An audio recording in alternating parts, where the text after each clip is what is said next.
Y'all ready to talk video games? Hell I'm ready to Yeah. talk about Blizzard. You're not ready to talk about the other That too. stuff? I'm sort of ready to talk about Bungie and how depressing that is. Yeah, not thrilled to talk about that, but it is what it I'm is. excited about that. All right. Let's go. Welcome, everyone, to Super Gamekast, your podcast for video game industry news. Here is your host, Bronson Fiore. He's got What a is sandwich in up, his mouth. I sprung it on him. Try to get one more bite in, man. Son of a bitch. I know you just got your food. That was some timing. How you doing, man? I'm doing good. Do you want me to introduce everyone? You enjoy your sandwich, man. No, I'm good. Okay, all right. No, I'm good, man. Hi, I'm Bronson, your host of this dumpster fire. Joined by the always awesome Aaron Reynolds. Hi. Hey. Hey. Dumpster fire, indeed. Who else Just is with reminded us? Miles Morales. Hey. Hey. Hey. Hey. That's my boy, man. Come on. That is my dude. So yeah, then we got our HR ninja, Jesse Pewitt. Hello. Good morning, day, night, whatever. Whatever. Whatever, wherever. Yeah. Whenever you're listening to this. And Yeah. then finally, the mod mommy herself, wielder of the banhammer, Emily Hulslander. Dumpster fire. That's how we're starting this shit. God damn. Mhm. It would not be the first time. Oh yeah, no. In fact, we've had way worse starts than that. We've had Yeah, way that's worse true, starts. we We're have. doing great. Um, Oh my god. How's everyone doing? sore, very sore. I was gonna say, I Yeah. think we took off last week because people had some shit going on. Yeah, you were out of town for that Halloween party that you usually do in San Fran. How did that go, by the way? It was Did you super end up fun. being I the was killer not- again? I was not the killer again. Ah, All right. damn it. All right. Would have been too easy. Mm-hmm. Yeah, but it still would have been fun. Yes. It would have been fun, but no, sadly, I could not have been the murderer again. Okay. So yeah, that was great. I slept on a futon that fucked up my back royally. Good. Ew. Great. Sounds right. So That's rough. yep, that was 30 years. Being in your 30s, futons just don't work no more. Yeah, I'm not 15 Ain't anymore. that the truth? Fuck. Futons barely worked when I was in my early 20s. You know, Sure as shit don't work now. in some cases they have to work in your 20s. You Not know exactly a what? You're right. choice. Ooh. I remember when I got a real bed in my 20s. I think you were there that day, Aaron. Yeah. That shit was nice. Is that the one that you still have? Yeah, that's the one I just wrapped in tarps and put into the basement. Damn, man. That was a Well, while the ago. bed is the same. The mattress is different. I replaced the Right, mattress right. a couple years ago. Yeah. But, yeah, yeah. you've had that for a while. God damn. It's a good bed. It's a good bed. Yeah. You know? But hey, I'm glad you got a good mattress. Like, you got moved. You got some stuff moved around. Man, I love moving, but I don't ache as easily. I wish you were here yesterday, man. I know, I would've helped. After that move, I was dead. No, buddy. I was Yeah. completely physically dead. Oh my god. I Like, can we tell. got pizza afterwards. Like, I went to pick up the pizza, and I barely could walk into the pizza place and take it back to the car. Oh man. No. Jesus. I could tell in our early 30s I've been helping people move, and I still enjoy it because it's a chance to talk with people, but I can definitely tell we're getting to the point where two things are happening at the same time. One, my friends are starting to just buy heavier things for no reason other than they're nice. For no goddamn reason. Because they can afford to, and it's nice looking. Mhm. But I don't appreciate it as the moving guy. Yep. But then, yeah, I can definitely tell, like, I'm starting to, like, wake up the next morning. I'm like, okay, all right. Like, by the time I'm 35, I'm gonna be like, no, just pay for Just movers, no. friend. Yeah, no. Like, Stella and I had that conversation where afterwards we were like, okay, so next time movers, Yes. Right. Next time, movers. Yes. Yeah. Best money I've ever spent is on movers. I've done it once. I did it once, and it was well worth every penny. Okay. Mhm. So Well, one thing Mhm. one thing you need to get into the habit of is completely packing everything, which is always like something of a plus for when you're moving yourself. Is like, I don't have to pack everything. I can pack like 80% of stuff, and then I'll figure out the rest of it on the day. Mhm. That's a shitty thing to do to people that you're paying to get stuff moved. I believe some of them Well, I mean, offer like services, but they charge a premium for packing, so right, they can do it. I don't know. I don't want them handling my stuff. I don't either. I'm the same way. yeah, Valid. there's some stuff I'd be fine with, but like my amiibos are delicate. Like I have, some old sports stuff that's delicate. Mm-hmm. My fucking computer, I'm not gonna let anyone touch. Shadow. I'm gonna see them look at an item that I have, and I'm gonna feel compelled. Like, okay, no. So here's the reason I have this. Like, I don't get these Funko Pops for fun. Look, damn it. Why do you have Funko Pops? They were gifts. They're like Beanie Babies. My Someday they'll be worth millions. yeah, right.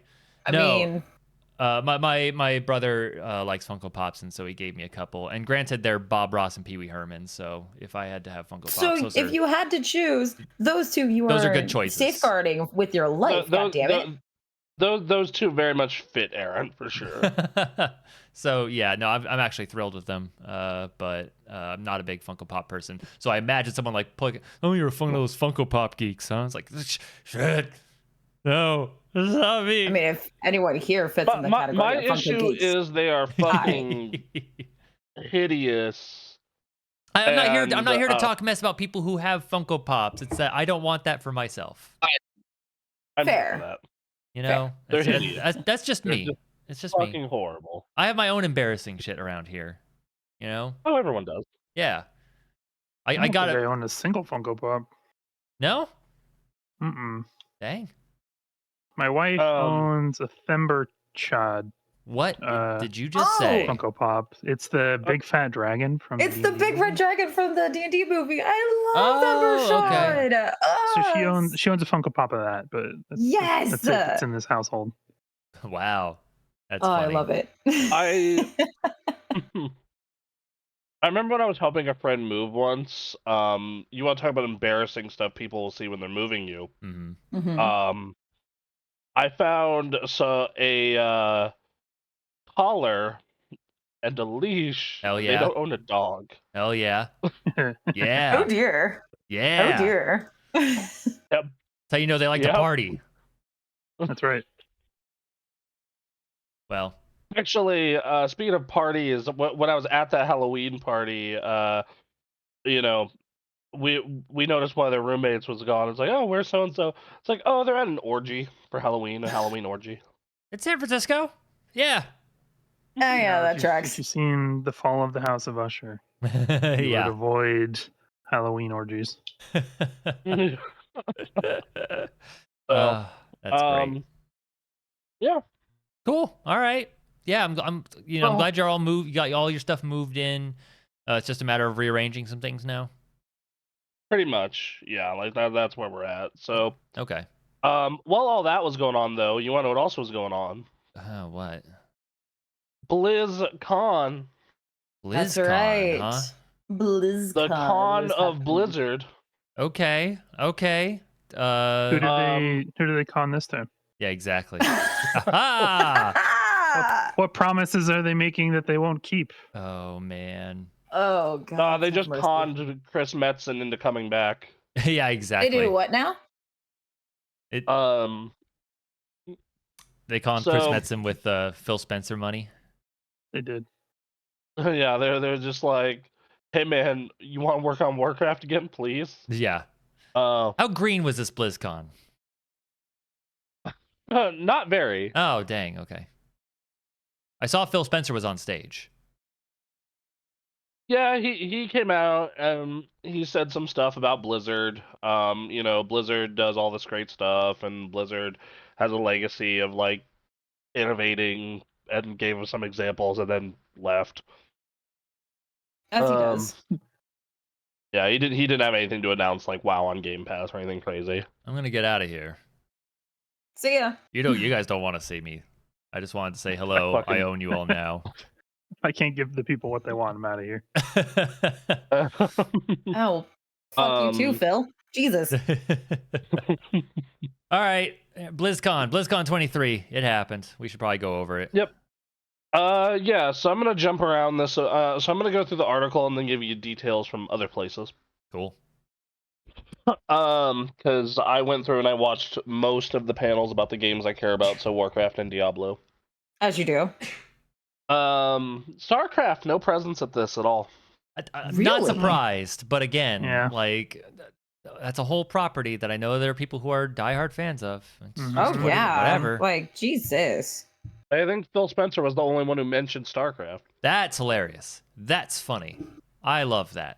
I Yep. love that for Phil. I think Phil is just trying to get people riled up just so he can convince them to make another StarCraft. We're doing it. Make another fucking StarCraft. Can you imagine StarCraft on Xbox? I mean, I played StarCraft RTSs have 64. one. Yeah, right. Yeah. Absolutely, I can. What was that RTS? That Lord of the Rings RTS, Battle for Middle Earth? hmm Yeah. I've also Yeah, that played was- Brutal that- Legend, which had RTS elements, right? Yeah, it sure did. Yeah. Sure did. Halo Wars 1 and 2. Those are RTSs that worked on a console. There you go. Get the Halo Wars team on StarCraft. That'll go well. I think that you can play Age of Empires on console now. Hmm. And I mean, Yeah. consoles these days are practically I saw Age of PCs, Empires so- on my Xbox. So, yeah. Mm-hmm. Yeah. All right. So. I I do like that Microsoft now owns the only two people who've made an RTS game in the past decade. in terms of at Oh, least that's like funny. AAA, yeah. Yeah, like they Warcraft, StarCraft, etc. Yep. All right. So I'm looking at this here. It says the first Diablo 4 expansion was announced. Mhm. Just- So it's called Vessel of Hatred. It's gonna have a brand new, never before seen class, and it will take place in the region of Diablo 2. Okay. All right. I imagine people will like that. Yeah, they did a very brief cinematic. It looked cool. It looked like a Blizzard cinematic. As yeah. Mm-hmm. Looks really Um, cool. Who knows what the game actually looks like? Well, we know what the game looks like. We know what the game itself We looks like. We don't know played what the Diablo expansion. 4. Yeah. Yeah. And this expansion's coming out next fall, is what they said. Next fall. That's So pretty a quick. whole year? Yep, whole year out. Shit. In between that, we're gonna have seasonal content though. Like right now, we're sitting on season 2, Mhm. and it actually has been improving. So good for them.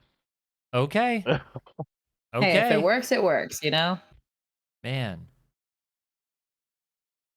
All right, sure. Okay, so I'm gonna save WoW for last because like retail WoW for last because it has so much. Sure. Right. Hey, we're going to Cataclysm. The Mhm. classic. Okay. Cataclysm next. We were one- Cataclysm's the next to go classic. Yep. Aaron pressed the button on No. that trailer. So Blizzard has hired Hurricane to make all their classic trailers. Mm-hmm. He's a member of the community. Oh, nice. Nice. So I wrote a big post about this when Ronnie asked about like what's the deal with Kata? What happened? Mm-hmm. What the fuck? Why are people disappointed about this? Yeah. And I don't think Kata is a bad expansion. I just think it had really bad content cadence. And I also think Kata got way, way, way, way harder than the game was. Like everything just got significantly harder. Mm-hmm. And Blizzard's response to the community complaining about it was, please get good. Get good. Right. GG. Y'all have been saying you wanted harder content, so here you go. Get good. Yep. Oh man. No, you remember that Ghost Crawler post, I assume. Uh-huh. I don't know about you. Like I thought it was fucking hilarious, even at the time. It was. So, People just needed to get good at the game. yeah, that boss right there that they're showing on screen now, that motherfucker was like the slayer of guilds of early Kata. Oh God. So, but the reason why Kata, like a lot of people are saying, oh, they should stop after Wrath. Kata is when the decline started. Blah blah blah blah. I don't necessarily agree with that. I think that is the game got a lot harder, and Blizzard's response was it good. The old world changed, which people had a lot of nostalgia for. Like questing was a lot better in it, but Mhm. you couldn't go back to those old zones to see them, and some people were disappointed by that because nostalgia. And I think 4 out of the 5 raids in that expansion are fucking spectacular. The Yeah. last raid in that expansion fucking sucks. Oh. It That last sucks raid is really bad. That's it's called Dragon Soul, right? Yeah. Yeah. Yeah. That last raid fucking sucks, and it lasted for like 11 months, 12 months, Holy something like shit. that. Yeah. Yeah, when did patch 4.3 come out? Hold on. Spine of Deathwing killed a lot of guilds. Yeah, that boss fight was fucking hilarious in LFR. So yes, it was 11 months of that one, or no, 10 months of that one raid that sucked. Mhm. So and content cadence throughout that expansion was just really bad. Like when content came out, it was good, but it was bad. It was also the expansion that brought LFR to the game, Mhm. which a lot of the hardcore community does not like LFR, and I understand why. But I think because they put a bunch of story in Raid, it has to exist. Hmm. Yeah, it's You just a know, way for people to see content. Like I don't think you should. I don't think that should be gatekept. I think it's fine. yeah. Especially because, like, now I do agree that it shouldn't give any viable loot, but you know, that's a different story altogether. So, but Kata had a lot of good stuff. Kata was the expansion that brought transmog to the game. Mhm. Leveling was a lot more faster and fun. You know, like a lot of improvements as far as the graphics were concerned at the time. Like it felt really good. The my problem with going back to Cataclysm is when World of Warcraft goes from an old MMO to a closer and pretty much modern MMO. Hmm. My issue, and I'm gonna be real with you, with the exception of friends who want to play it, like if Avian wants to play it or Anthony wants to play it, because Anthony has a lot of nostalgia for Kata, or someone or other people. I'm like, well, this is kind of the start of when WoW got modern, and if that's the case, why wouldn't I just go play retail or Final Fantasy 14 or a modern MMO? Mhm. Like that's where, especially because like one of their big selling points for this is like we're fixing the content cadence issue because all the content has been made, and also hey, we're also gonna we're gonna include the systems that came with Dragonflight, like or not Dragonflight, Kata, like the collections tab and the other tabs and whatnot. However, um, like okay, but if you're doing that, this just feels like retail, but in a different point in time at that point. Hmm. Yeah, like I don't. So at this point, the only appeal to doing Kata is nostalgia. Right. You know, you know. I know a lot of people were actually texting me about it, and they're like, "Can they just skip to Mop, please?" Jesus. Yeah. I'm just curious what they're gonna do when they hit Warlords of Draenor. I mean, yeah. It's a very interesting Um, question. Like on one hand, like theoretically, you can just keep doing this forever. On the other hand, I haven't heard Pokemon make any talks about reviving Black and White. They're not touching that. I don't, maybe Should. you can just stop. The thing is, though, is I want them to get to Legion. Or do you want them to go through all these other expansions just to get to Legion? I mean, after Cata, we only got 2 more to go. Might as well. And one of them's really good. Pandaria is great. Sure. But yeah, but like we were seeing in our Discord, there are people who their peak was in Cata. A lot of people had a peek in Cata or started playing the game in Cata. Yeah. Yeah, absolutely. Like Anthony says, like that's like his most nostalgia for the game. Dang. So It's just okay, so you do that, you do Legion, and then I forget the order of these, but what's it, Warlords of Draenor? no, so it goes Pandaria, Warlords of Draenor, Legion, Battle for Azeroth, Shadowlands. I think after Legion, you're just done. You just stop. You're like, all right, we're going. Restart the cycle. But Yeah, no, at that point, do you think the amount of time it takes to make these, by the time they get to Legion and finish it, is there a group of people it's like, oh hell yeah, no, keep going? I could see that for Battle for Azeroth. I don't see it for Shadowlands. I don't think anyone sees it for Shadowlands. I think Shadowlands, Dragonflight exists specifically because Shadowlands was bad. Like, I think that BFA, I know a lot of people who have some level of nostalgia for it, but like, I don't know anyone who's like, yeah, let's do Shadowlands again. Do you think there's a way they could take the bare bones of what Shadowlands was and make something good with it? If you were to add all the cut story content, Mm-hmm. and you were to take out every single borrowed power system, and just make the Covenant stuff cosmetic, then yes. Maybe that's what they do. Yeah, but like the amount of work you would have to put in to make that happen. It'd be like all new expansion. Might as well just work like on that. yeah. Because like I love the classic era of things they're doing with it, like the Season of Discovery, which we'll get into later, Hardcore. But it really seems like most of the development on the classic team is going into making vanilla fun and cool in different ways. Right. Okay. Which we'll get to Season of Discovery, which does look fucking awesome. Sure.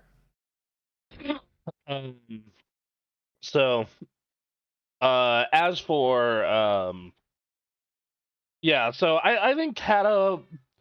I mean, I cap out every classic expansion. I don't necessarily raid or get into it, so I'm sure I'll level through it and poke around some dungeons and be like, "Yep, Cata." Mm-hmm. I do think that the Cata does have one big advantage, though, is the min-maxing community. I actually want to see the min-max community that exists today and the player base today go back to those hard raids and dungeons. Mm. Because they're going to annihilate them. They're going to fuck them up so hard. All right. So yeah, that's Cata. Beyond Cata, Overwatch is getting a new hero. He is a Samoan tank boy. So I saw this already. Because one of the artists I follow on every social media, DJ Kirkland. If you aren't following him, he does great shit. I saw his version of this Overwatch character, and I was just like, oh my god, yes. This is so good. So good. I'm excited. So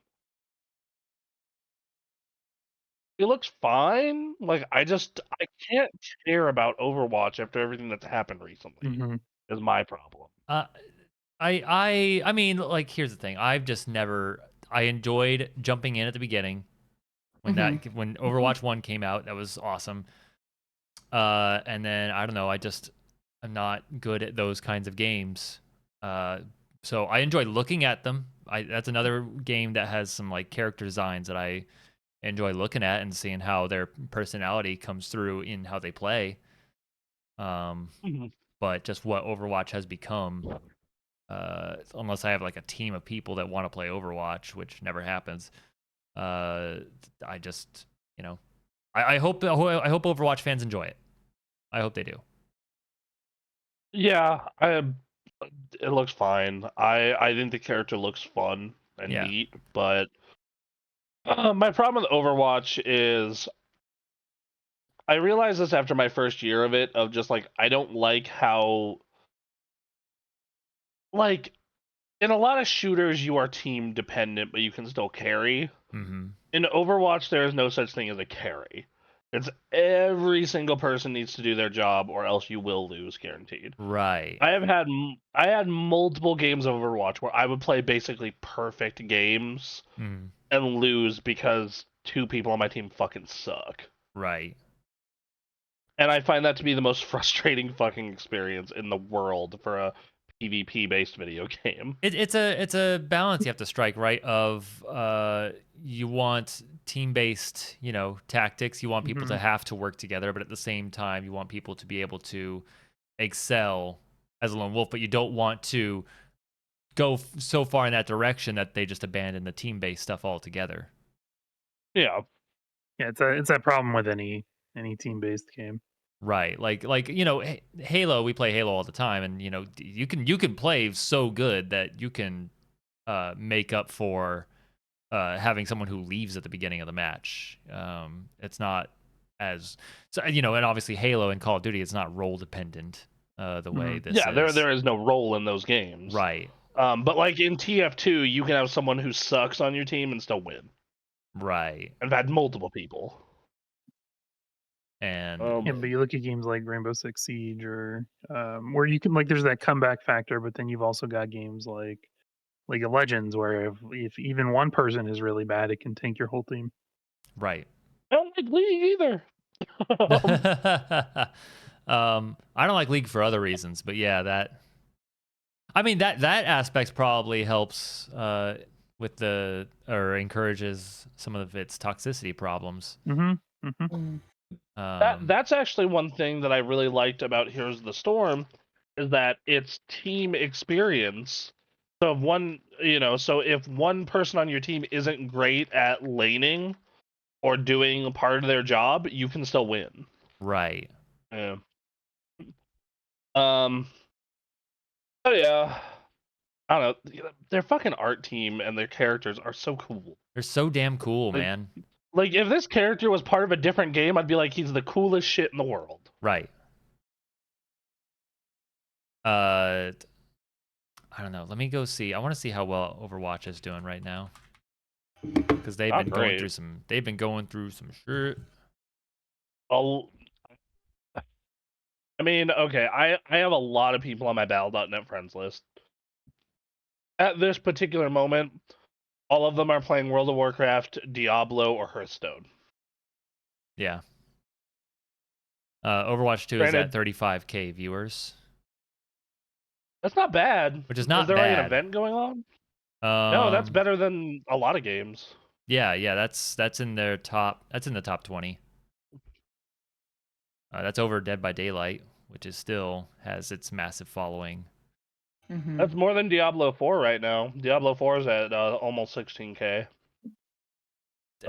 This cannot be right. It has 35,000 viewers, and the highest person has 211 viewers.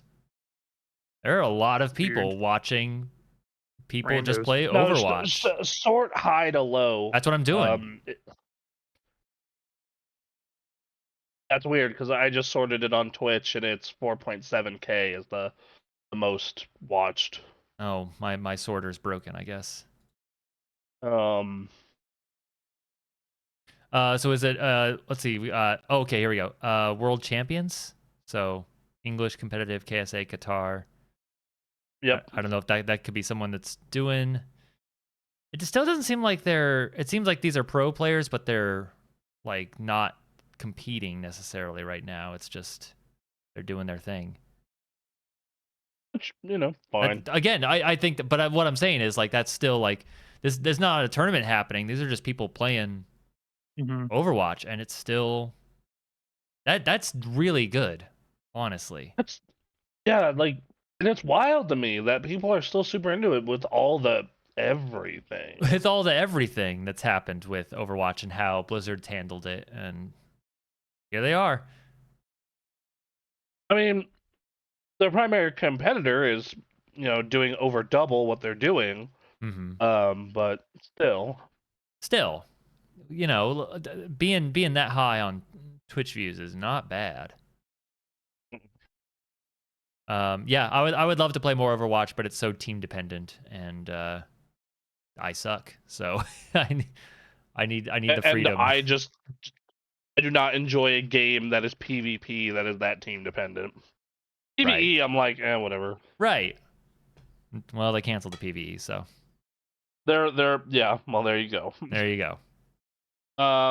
Hearthstone is getting a new expansion with a new storyline, and it will feature the first ever neutral hero card. I'm surprised Hearthstone's still going. Same. That seemed like something that make a lot of money. It has to, because it seemed like it was a perfect game for the time, and time has just kept going, and here is Hearthstone. It has almost 11,000 people watching it on Twitch right now. That's wild to me. Wow. Yep. Okay. Gotta be making money. Has to be.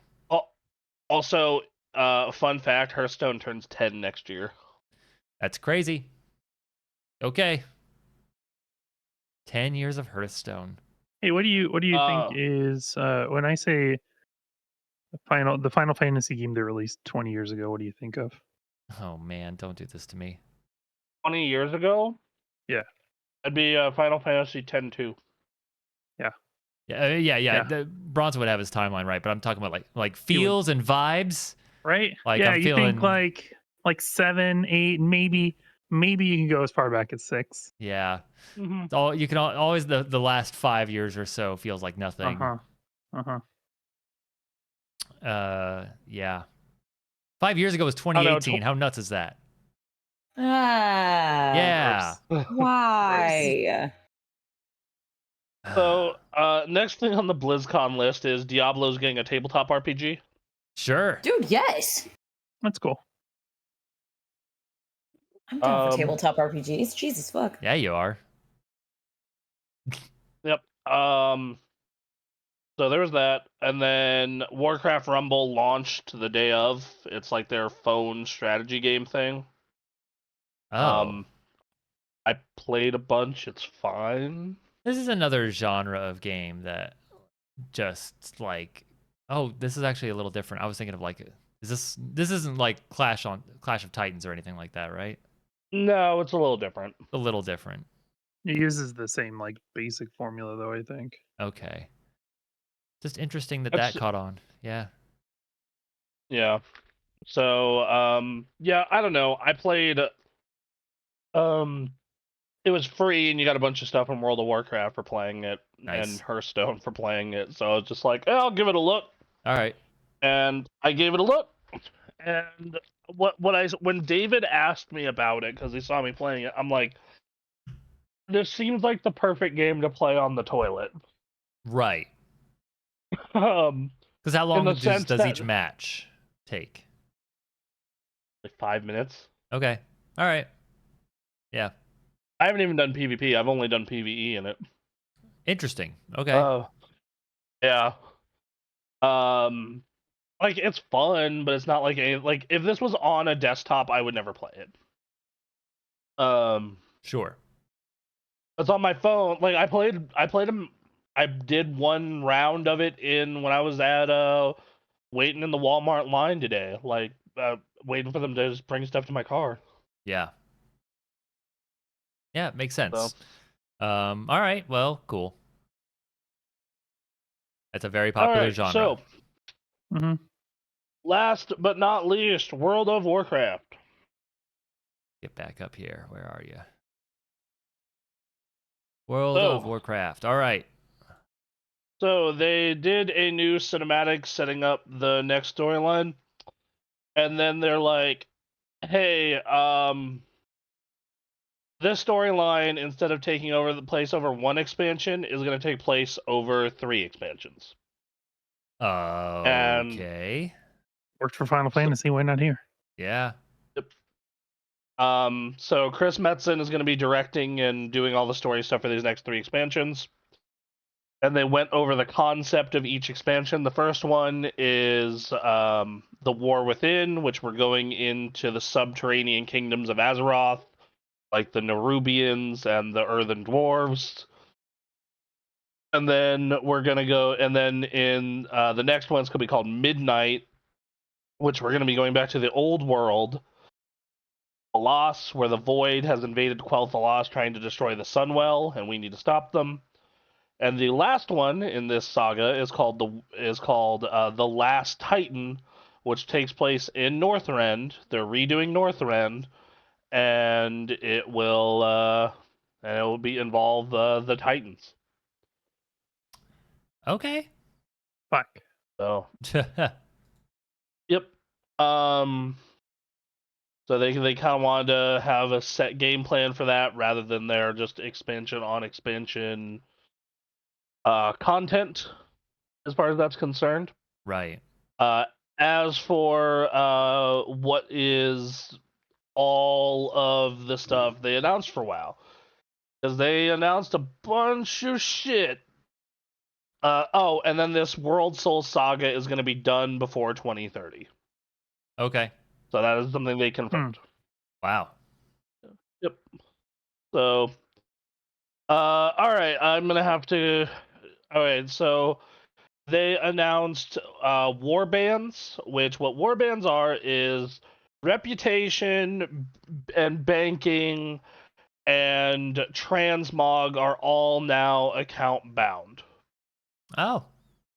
Which means which that means, hey Jesse, what your main was a shadow priest? Mm-hmm.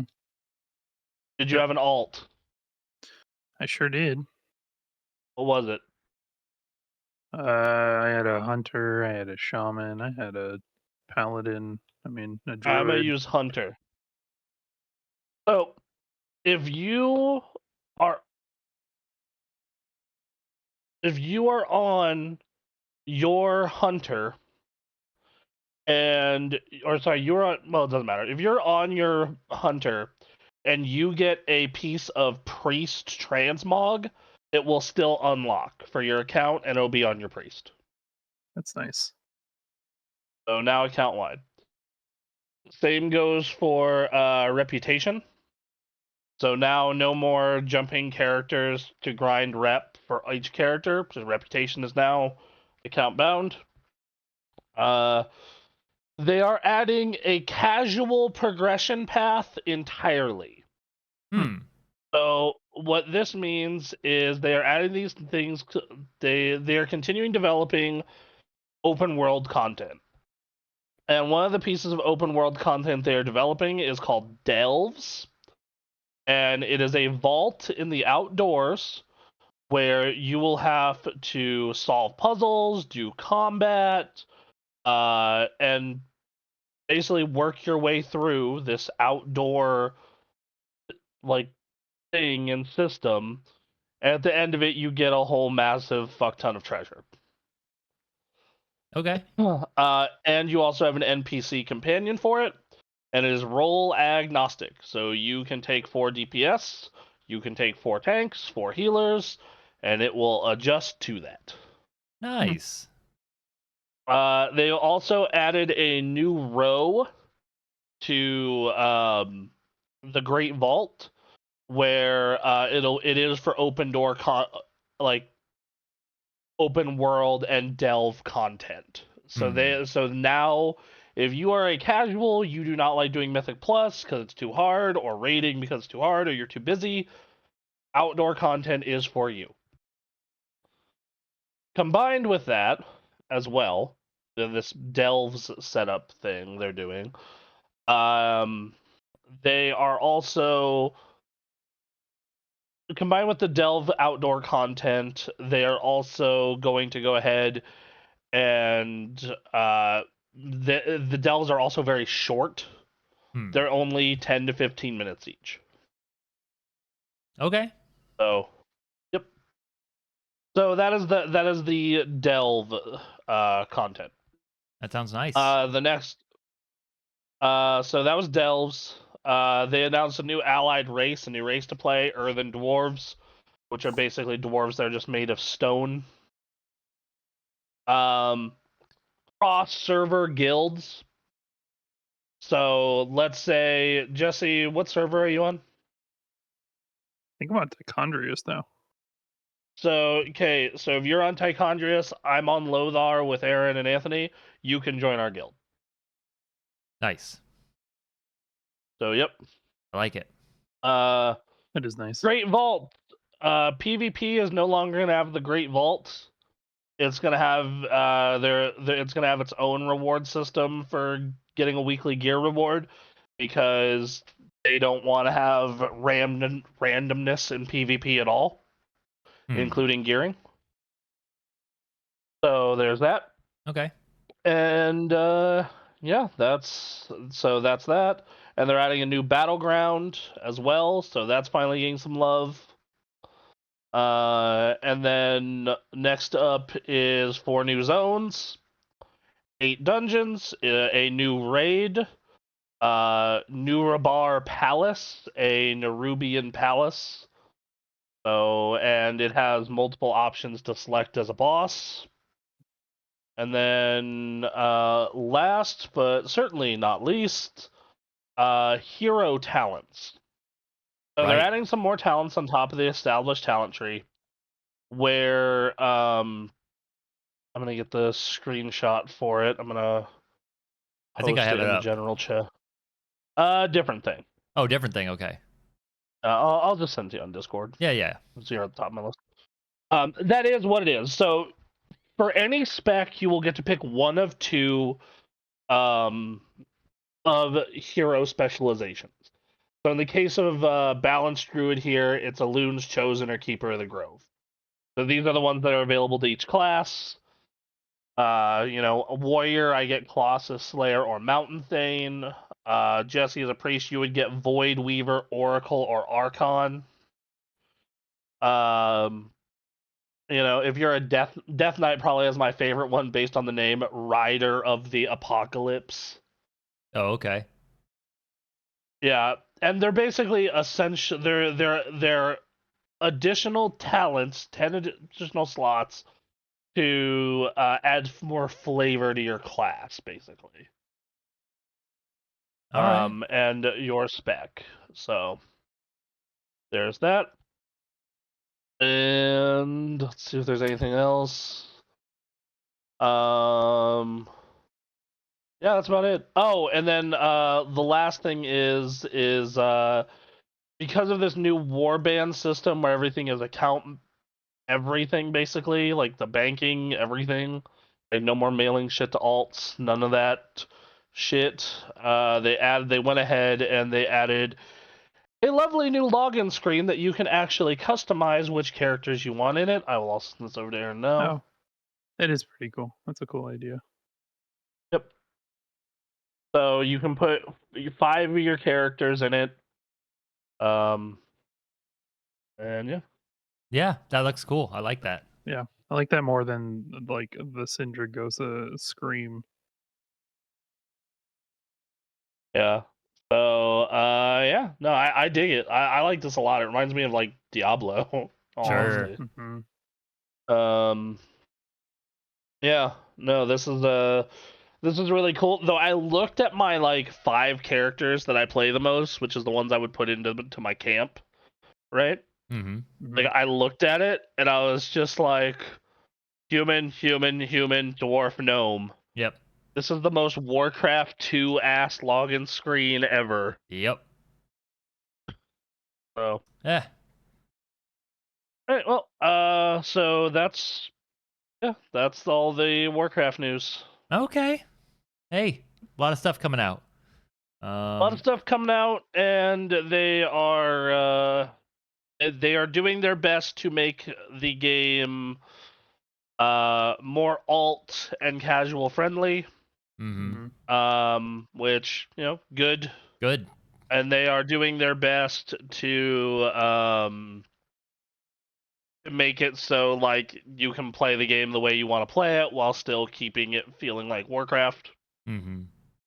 Oh, and you can pre-order it now. The current expansion, the upcoming expansion. At the highest end tier of it is $90. Okay. And it comes with a level 70 character boost with a bunch of rep for the current expansion. If you don't own Dragonflight, it gives you Dragonflight. Cool. It gives you access. Oh, I forgot. They're bringing dragon riding to the old world. Right. And they're making it so all your old mounts can dragon ride. That's crazy. Yep. I love it. All your old mounts that can fly, obviously. Yeah, yeah. Which we were talking about that, whether they could do that or not, but it turns out they can. Yep. It's going to take a lot of work, and it's going to happen over time. So, like, I think they said something like 200 are going to be available at launch. Okay. And they're going to try and get to all of them over time. Man. They showed off Ashes of Alar and Invincible. And I'm just like, of course you show off 2 of the rarest mounts. Yep. Yeah. Yep. I have Ashes of Alar, though, so haha. So, as for what you get in this $90 edition, you get a transmog, a mount, 1,000 traders tender, which is like their battle pass, a level 70 boost, and a copy of Dragonflight. And then you also get beta access, access to the beta. You get the game 3 days early. Ooh. So you get a head start. You get a month of game time, a pet, a toy, and a Hearthstone effect. Their heroic edition is $70, and you just get the transmog, the mount, and 750 traders tender and a boost. And then, very interesting one, if you buy the base one, which is $50, you still get a character boost. Huh. That's the first time they're doing that. Interesting. All right. I like it. So yeah. Which great, because that means I can get a free character to level 70. Right, exactly. Yep. Nice. That's great. So yeah, I guess thoughts from the crowd who are not playing the game currently. I mean, all seems interesting. Yeah, I mean it's neat. I don't know if this is enough to bring me back. The Titan expansion might be, but okay, so just I don't know what would get you to come back. I don't know. I don't know that anything could. I mean, like I haven't touched Final Fantasy 14 in a while either. Like, I think I'm just over MMOs. Okay, that's certainly fair, at least for now. Maybe maybe the itch comes back years from now, but Yeah, and it could be. I mean, for me, I feel kind of the same way about MMOs as I do about deck building roguelikes. And like, there are a couple of really good ones out there, and I don't know. I think I'm just over it for now. I may come back eventually, but I don't know. I don't care about the lore in Warcraft anymore, and that's what was keeping me there. That's fair. That's kind of how I am about Final Fantasy at this point as well. Sure. Because I'm just like, I don't enjoy this game that much mechanically, and like, the more I think on like the upcoming story, the more I'm just like, this feels like a really good jumping off point. It's a moment for if you're not, it's definitely like if you're not into the rest of what's going on in Final Fantasy 14, then like, forget I keep about it. Active to log into my house, and then I log out. That's all I do. Nice. They're getting $15 a month from you to keep your house. Keep my digital real estate. It's gonna be valuable when the metaverse comes around. That's right. That's right. God. All right. So yeah. Anyway, that's BlizzCon. Next up is Bungie. Bungie. Bungie. Bungle. Bungle, more like. Ah! Uh-huh. So, Bungie laid off a whole shit ton of people. It did. Like, They did. like a whole fuck ton of people. And it hasn't been confirmed, but supposedly the next expansion for Destiny 2 is been pushed from February to June or July. Okay. And on top of that being pushed to June or July, apparently Marathon is being pushed from 2024 to 2025. God damn it. Man. I think that's gonna get canceled. You think? Yeah. We've got a cinematic and a cinematic only, right? Yeah, Yes. and I understand that like one of the reasons Sony purchased Bungie is because they do games as a service. Mm-hmm. Okay. And like it I don't know, I think the industry is moving away from games as a service or will be soon. To what though? I mean these single player experiences are starting to do really well again. They are, but Yeah, are the but money no- people but- picking up on that?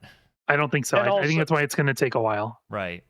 And then even then, I don't think they're going to go away fully because They won't, recurring they won't. revenue, like, Yeah. okay, let take this as an example. World of Warcraft makes $15 a month from every subscriber, Mm-hmm. right? And most games as a service make a lot more than $15 a month per player, if we're being honest. Mm-hmm. But 4 million players, I think, was the last count. So they make $60 million a month. World of Warcraft. Mm-hmm. Damn. All right. Now let's compare this to Spider-Man. Mm-hmm. Spider-Man, $70. It sold, I believe, 2.5 million copies the first day. Mm-hmm. Yep. Right. So 70 times 2.5 million. 175 million. Now let's say that triples over the course of a year. You know, that's $500 million. Mm-hmm. But you look over at the 60 million for World of Warcraft in 1 year, times it by 12, $720 billion. Yeah, and my argument's Now, not that they don't make money. That's not what he's saying. He's saying No. like the big thing, the big problem we've been running into is everyone was chasing games as a service Games when as a there's service, not yeah. nearly Mm. enough like people with Money, attention time. for money, Yeah. time, energy for all of them. Uh-huh. I want to play Exoprimal and I don't. Like Right. I want to support that game, but I don't. But like my argument is the money people aren't gonna see that mostly, and they're just gonna be like, all right, cool, we'll just make less video games, and focus on our big fucking tentpole live service. Right, Yeah. which which makes me wonder. Yeah, you got your marathon extraction thing. Like, how is Destiny doing? It's been kind of on a downhill slope, and it's not looking Mhm. good. And this news is Well- not helping things. Mhm. That's part of the news story. Is it did 45% less revenue than it was expected, Mm-hmm. Weird. and that was part of the layoff. Okay. And no one is blaming Sony for this. In fact, Well, some employers, fanboys are blaming Sony. Fanboys are blaming Sony, but yes, and then some employees were told that the Sony buyout did not happen. With the current performance Destiny was going through at the time, it would be in jeopardy if they were still independent. Wow. How? Does it say in this article here? Does it like go into depth about why that is? No, that's just this is just people in the company leaking shit. Okay. But which is astounding to me because Destiny is one of the most monetized fucking live service games. Mm-hmm. Yes, Destiny 2 is free to play. The way I describe it, though, it is free to try. And all right, Destiny 2, if you get into this shit right now, you're paying $60 for the Legacy Collection to get caught up on everything. Then you're dropping probably another $75 on the current season, and then you're dropping $100 on next season, the annual pass. Not to mention all the fucking silver for all the the cosmetics and shit in the store. And then to add a little fucking onto that, it's like, oh, I want to try some of that legacy collection content and that 25th anniversary content. Cool, that's another $25. Mm-hmm. Yeah. You know, it should be making pretty good money for what it is. Mm-hmm. Destiny 2, like, I just hopped on the Steam page. First comment: even Blizzard isn't this greedy. Oh man, ooh, Rough. Yeah. They fired the main composer of the game. You know, one of the things that has been consistently amazing about Destiny, its entire It's the goddamn music. is the music. Yep. Yeah. So, yeah, like, I just don't get it. I don't. My guess. This is my honest to God guess. Mm-hmm. Is the game's engine, because I've heard all kinds of shit about the Destiny engine, is so poorly optimized that they need tons and tons of man hours to get content made and keep the game up and running. Because I think they said they had something like thousands of employees. Yeah. They should have a good number of employees at Bungie. So they have. So as of August of this year, before the layoffs, is 1,552. Okay. So, you know, for a team that up until like a year or two ago only makes one video game. Yeah. And it's just, and like all the best stuff is in the store. Like, you know that van spaceship I really love? Yep. Mm-hmm. That thing cost me $10. Yep. You know, like, so much of the best shit is in the store, combined with like the fact that it's like you're paying $100 a year for the expansion and the battle passes, combined with this like all this shit. And it's just like, how is this not making money? It's wild, and this goes back to you know, a question that we ask a lot on this show, which is like, you know, it's about that struggle between being independent and being owned by a corporation. Mm-hmm. Mm-hmm. You know, Bungie is one of those cases where you look at them and it's like, you should be making enough money to be running this. Like if it's like a manpower issue, if like you're just struggling and it's just a lot of resources and you need the size of a corporation to maintain it, like I understand. But like, you guys are have to be making money off this. Destiny is such a huge property, and when people point to like successful live service games, like Destiny is one of those properties. Yes, it is consistent, and it's always in the, like, a top performer on Steam. Like, always. Consistently. And it feels good. It feels good to shoot in that game. It looks great. I love looking at it and listening to it. Oh my god, Destiny pisses me off because of that also, though. Because, like, the shooting and the core mechanics are incredible. Mm-hmm. Destiny is the fucking gold standard for raiding. Yeah.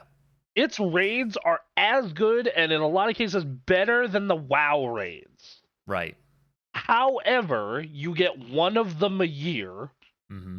And then on top of getting only one per year, if we're being, you know, like, all this shit, like, every time I log into the game, I'm bombarded with, hey, check out the fucking store, buy shit.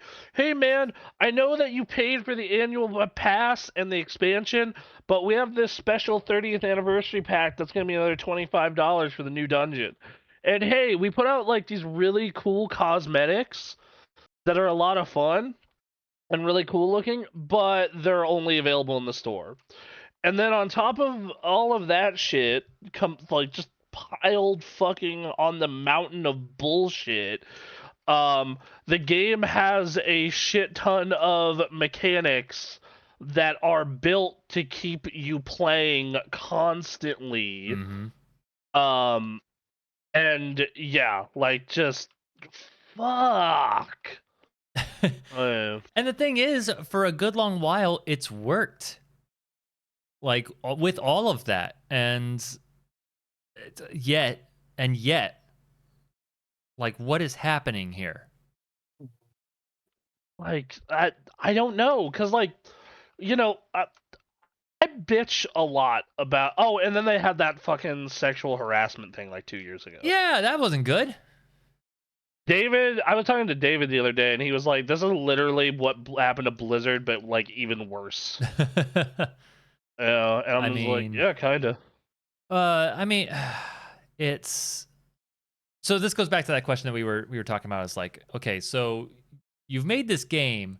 This game is like good in a lot of ways, really good in a lot of ways. But there's what you were saying is maybe there's like an issue with the engine. Maybe it's just an old game and like it takes a lot of time to maintain. I don't know. I'm not a game developer. What it is that's causing these problems. But yeah, I wonder if like they just like ditch.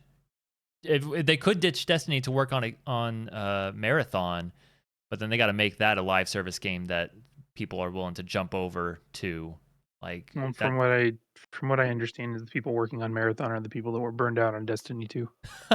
Okay. Oof. Well, Rough. And then you also have the problem that adding fuel to this fire, they had a thing happen recently where they had a bunch of Tarkov streamers come in and play Marathon behind closed doors. Yes. And most of them said, this is kind of neat, but we wouldn't move off of Tarkov for this. Which isn't necessarily a bad thing unless you're trying to be another Tarkov. Well, yeah, that's what the game is. It's That's what the game. That's what. Tarkov-like. Yeah, it's an extraction shooter, so it's going to be just like Tarkov. Well then, fucking yeah. No, you got okay. Well, I think it'll get canceled. They or are if it does release, it'll do terribly. They're in a really rough spot. They gotta like, I don't know. I just feel like Destiny has quite a name to it, despite all the nonsense that's happened there. Mm-hmm. I love Destiny, man. That game is fun as fuck to play, but like, it's everything that surrounds playing the game that sucks. Yeah, it's like the issue with World of Warcraft when World of Warcraft was at its worst during Shadowlands, mm-hmm. like 10x. I'm just saying, like they could release their own Dragonflight, call it Destiny 3, and just make Destiny good. Yeah, I think that would be a great idea. Is just doing a hard reset in a newer engine. Yep. That doesn't have all this bloat behind it, which that's another reason they had to go to a new engine is because they can't even keep all like one big content to Final Fantasy and World of Warcraft and other MMO styled live service games is that they're in the fucking game forever. Mm-hmm. They're like whatever content, like you can go back in World of Warcraft and go to Molten Core. Mm-hmm. You can go back in Final Fantasy and go to Shiva. Like anytime you want. In Destiny, you can't do that. No. Content goes away. Yep. Mm-hmm. Forever, and not for particularly a good reason either. Right. And like just like and like once again, like World of Warcraft, but even worse in a lot of ways because in World of Warcraft you can at least do Chromie time to see all the old story stuff. Mm-hmm. In Destiny, it's like, oh, do you want to know the story of Destiny 2 base game, like the Red War? Here is a like tiny mini novel built into the game, because like that you can read about the Red War. Mm-hmm. Just yep. That's man, yeah, and it's for that reason I don't care about the Destiny lore at all. I think they've made some really cool looking and sounding factions. I like shooting them. I like hearing them yell at me. When I see the Mars guys, I'm looking at them. It's like, damn, it's the Mars guys. Shit. But you want to? I don't know what's going on in it. A think that story is really cool, and I like it a lot, and I'm a lot more willing to go read and shit. But like, this is just egregious, even by my low bar for that shit. Right. And and the and they make no effort to change that. I shouldn't say that, because some expansions have been better about it than others. Like Witch Queen was genuinely really great about it. Mm-hmm. But like a lot of the time, it just feels like no effort to go in and change it, and like it's just meh. Right. Yeah. So yeah, I don't. I think that the answer for them, and I'm a big proponent of this because I play Final Fantasy and WoW, and I think that they're the ones who feel the least shitty when it comes to content, when it comes to like getting your bang for your buck. They need to move to a sub model. Interesting. Like I think they need to move to a subscription model. If they can put out the content and get all that going. Mm-hmm. It sounds like they're not running their hard. team very well. So no, but like it's also revenue, because okay, money is an issue for this game, and we keep having trouble to put out content as well. Well, okay, let's say you do the standard MMO thing, 15 a month, and you get, I don't know, let's say 2 million players for Destiny across all platforms. Okay, $30 million times 12, 360 million versus $100, because that's how much the expansion each year plus the annual pass. 2 million players, you're looking at 200 million. It's significantly more money. It's more consistent, evenly spaced out money. Now, you are required to put out content, which that's another Destiny issue, as like Destiny has the issue of, oh man, the current expansion and season is fucking sick. The next season blows, but I paid for an annual pass for the year, so I guess I'll play it. Right. Yeah. I would like them, if they were to move to a subscription model, to be less egregious about microtransactions and things like that. I mean, I would like them to be less egregious about like just time, like the amount of like bullshit systems they use to try and keep you engaged. I mean, because like I've just accepted even subscription MMOs are gonna have bullshit in their store. Yeah. Final Fantasy is the fucking master of this. Oh yeah. They are the king of bullshit microtransactions. You want Jet Black Die, motherfucker?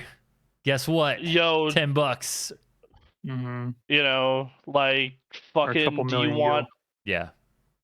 Yeah, it's just like, do you want costumes and emotes out the ass that should be in the game that you pay a sub for? Well, here you go. Yeah. Like, oh God, like, yeah, Final Fantasy store is fucking egregiously gross, and you pay a sub. I've just accepted that. Like, World of Warcraft is well on their way there. Yeah. They're less bad. Right. They're less bad, but they're still fucking gross. Right. Now, like, because World of Warcraft, I think, has something like 28 mounts and a bunch of pets. But, you look at the new expansion, the new expansions like Epic Edition, their fancy edition, and it's like, it's like play 3 days early, get a bunch of traders tender, and all this, all this other crap. And most of that shit's gonna be in the store once the expansion's out proper. Right. So yeah, like fucking $2 to eat a pumpkin cookie. Final Fantasy. Yeah. Oh, pay a sub. Yep. Oh yeah. Yeah. But yeah, what you're saying is bullshit systems. But like, I wonder. I don't know. That's also in MMOs, not as egregiously as Destiny. Destiny is the king of those systems. Right. Like, you need some type of system like that to keep the Skinner box moving. Yeah. Like every MMO is a fucking Skinner box. A lot of people All are of them. coming to these kinds of video games to like unwind and have just something to do to ease their mind. And like there's a little smaller tasks like shooting dudes, but then there's working towards something for the day or for the week. Right, but like So, yeah. the problem with Destiny is it's like every day for 1 to 3 hours. Right. Versus like World of Warcraft, me and Anthony can bust out our vault for World of Warcraft in let's see, 30 minutes, 3 times, like about 4 hours for the week. And then we're done. We've done our vault, we've got our gear. Mm-hmm. If we really want to push, we can, but that's it. Yeah. I haven't looked into Guild Wars' new daily and weekly system yet, so I can't comment on it. They just overhauled that. Yeah. So. But that's if you're being like efficient, I imagine. Keeping your eye on the ball of what you're doing. But I don't know. It's still kind of a big ask. And then just a whole bunch of bullshit systems that I feel like would have to lessen a little bit if they were to switch to a subscription model and try to reboot the thing.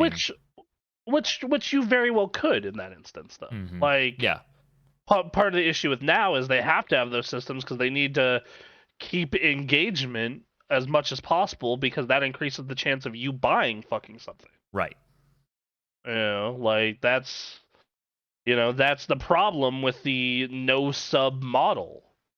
Especially for a game as fucking-gantic as Destiny. Mm-hmm. Guild Wars is an example of like they don't have a sub model, but they have the thing where like most of their best stuff can be bought through the store, and like that's kind of a bummer because I want to be able to earn it through the game and not just someone go buy it as well. Mm-hmm. Yeah. But it's one method. Yeah, it's fucking gross. Yeah. It's And you know what sucks about all this? We're talking about how Bungie's fucking this up and how Destiny 2 is going down the tubes, and talking about Destiny makes me want to play Destiny. Yeah, okay, well, you bring that up, and I actually wanted to log in this week, and I actually might download it again to see where, like, okay, what is, I haven't played since the middle of Witch Queen. What is it like going in and doing my dailies and doing my shit for a week? Yep. So I might do that this next week. I know the new WoW patch comes out on Tuesday. Mm-hmm. You'll be busy on that. Yep. I also realized I forgot 2 things from the WoW panel at BlizzCon to let everyone know about. The new starting point for new characters is going to be Dragonflight. Okay. When the new expansion's out. Nice. And that means you get dragon riding at level 10. Hell yeah. Nice. So, and then there's one other thing I forgot. Anyway, we got a news story for best PS2 games. But before we do into that, we're going to take a quick break. Okay, yeah. Let's go ahead and just take a quick break. We'll be right back. I don't want to go into that just filled with Destiny rage. I know. Let's cool off for a little bit. Get your shit together, Bungie. And then we'll. Yeah. Yeah, Bungie was such a fucking great developer with a fucking great, like, I have such fond memories of so many fucking of Bungie games. Yep. Like, fucking, so many good-ass fucking games they made. How is 343 starting to pull things together and Bungie's falling apart? Mm-hmm. Yeah, like, if you told me today, at this moment, who is the better developer, I would tell you 343. Oh, God. All right. We're taking a break. We'll be right back. We'll take a break. All right, bye. Bye, but be back soon. Yep. God. All right, I use the restroom. Use the restroom. I'm going to keep sound on so no one say anything naughty. Uh-oh. No saying simp. Wait, does it count? Does that count? No. That was informative. It was education. Okay, I got it. I understood. Yeah. No, I'm going to use the restroom as well.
Let's check the scores.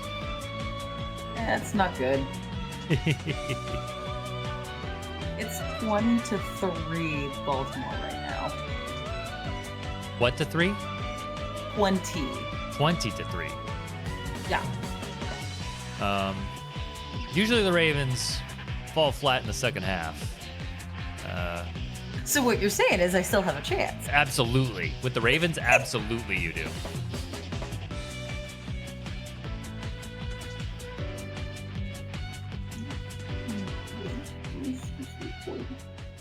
That cat loves pets. Yeah. Beats. G just loves olive. Oh, too much. Yeah, back to it.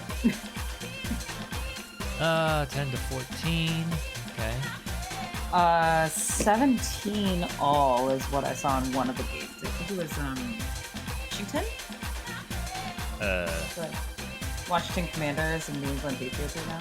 Oh, okay. Yeah. Bears and was... Bears 14, same 17. Vikings and Falcons are Vikings 10, Falcons 14. So we got some fun games going on.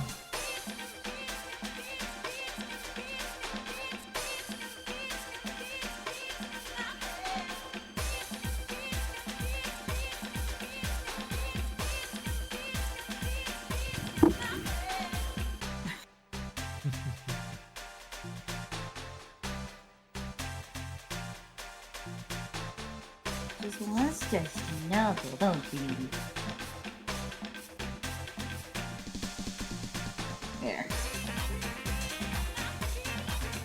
This also means I have to keep my leg propped up the entire second half of this show because of when And returned. Hello! He's returned. Let me check my fantasy All right. scores. What now? Let me just check my fantasy scores real quick. Good. Oh, God, I'm playing against the guy who did not switch his quarterback out. And his quarterback is just out. So... Easy dub. So far, he's still got running backs and wide receivers to go, so who knows? But Oh my God, Cleveland is just blowing Arizona out the door. man, I mean, that's they weird. better with how fucking bad Arizona is. Yeah, true, but just still funny thing to say. Oh. Can't believe fucking New England and the Commanders are tied. Yeah, that's what I was saying. Got some entertaining games going. All right, Pretty much all the games today are close. most Except of them. Cleveland. Yeah. Yeah. Oh, and Baltimore, Seattle. Yeah. That's a blowout. So far, Currently, at least. again, the Ravens like to drop it in the second half, so who knows? But Fair. At least they show up. they certainly show up. They do their job. That's the fun thing about watching Ravens is they spend the entire first half like going for it, and then the second half is just like, all right, can they hang on? We've had a good defense this year, so. I know that I was listening to a bunch of sports radio this past week, and a lot of people think the Ravens should be a Super Bowl favorite. Really? It's possible. They still got to beat, fucking Dolphins, and the Chiefs for that matter. Yeah. The Chiefs' big problem is they don't have receivers. Yeah, That's the Chiefs' problem. right. Yeah. Oh, We'll see. I'm not gonna hold out hope, but I hope that I'm gonna say I hope they do well. I'm gonna keep watching football. Some good football happening. Yep. All right. All right, let's get in here. Stop the go ahead music. and talk about. Quit this music. Da, da, da, da, da, da. Da-da-da-da-da-da. All right, we're back. Hello, hope everyone made good use of their time, relaxed. I did. Got Now the we're bad gonna stuff talk- out of their system. Yep. Now we're here to talk about the top 25 PlayStation 2 games. Ooh. Yeah, I Uh, want to know this list because this is all according to IGN. This is all IGN. This is not us. We will do our own at some point, I'm sure. Have we not done this already? No, we never did a top 25 or top 10 even for PS2. Wow. We've done it all time. Yeah, we've done a So- number of. That's the one that's like. Yep. That would So, be the big one. as of last week, the PS2 in America is 23. Ooh. Wow. It is still the most successful game console of all time. Yep. With 155 million units sold. No one besides the original DS comes even close.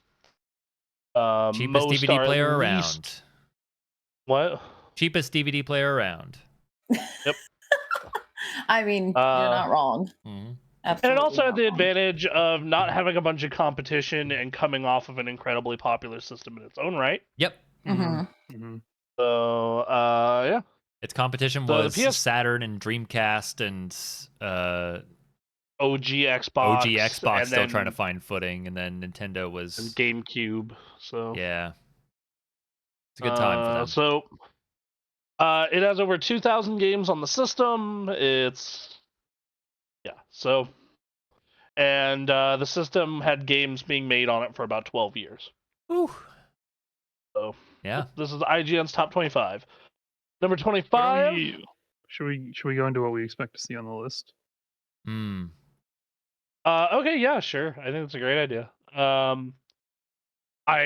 You have to have at least one Grand Theft Auto game for sure. Oh yeah. I would bet you get San Andreas. San right? Andreas has to be. I on would there. imagine that's San that Andreas. is the obvious choice for sure. I mean, the most obvious choice is Metal Gear Solid 3. Yeah. Mm-hmm. I think you make an argument for Metal Gear 2 even. Sure. I think that you have Final Fantasy 10, Final Fantasy 10. I was for sure. gonna say Final Fantasy 10 or 10 Mhm. 2. 10 2. Shadow Colossus, Yeah. Mm-hmm. Kingdom Hearts 2, maybe. Sure. I would imagine either 1 or 2. 1 or 2. Mm-hmm. I don't Preferably like the 2, first because- Kingdom Hearts. Preferably 2, because 2 is the better one. 2 is the better 2 is a one, way but, better but game. 1 is the one that, kicked Yeah. everything off.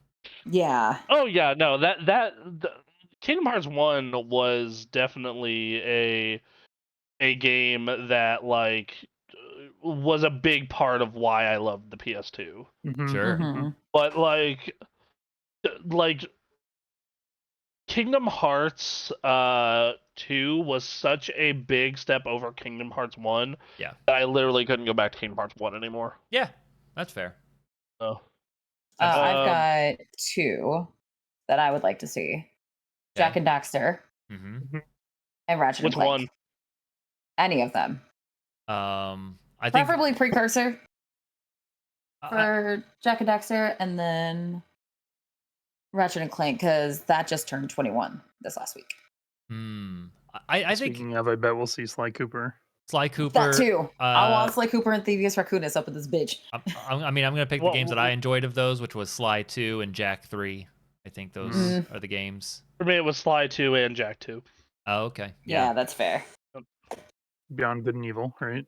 Please show me I some don't think that's love. making the list. Oh, PS2. I think if you were making a GameCube or original Xbox list, yeah, because PS2 has too much good shit on it. Like if we're talking about PS2 games I personally enjoyed, that'd be on my own list. I'd have Downhill Domination and Budokai 3. The Mhm. Budokai Mhm. games, yeah. Budokai 3 is legit, dude. I actually have the HD remake of it on 360, and it's partly why I've actually always considered having a 360 out in the living room. Sure. I was never a Tenkaichi person, so until Fighters came out, Budokai 3 to me was the gold standard. right. Yeah. And it's really windy today. Sorry. Anyway, so I literally just looked out my window and saw trees just jerking back and That was forth. up here yesterday. Oh boy. The wind just picked up. They should All quit right, it. so let's Let's go through the list, shall we? Let's go ahead. dig in You know here. what? Let's dig in. Number 25, Guitar Hero 2. Okay. Yeah. Mhm. Okay.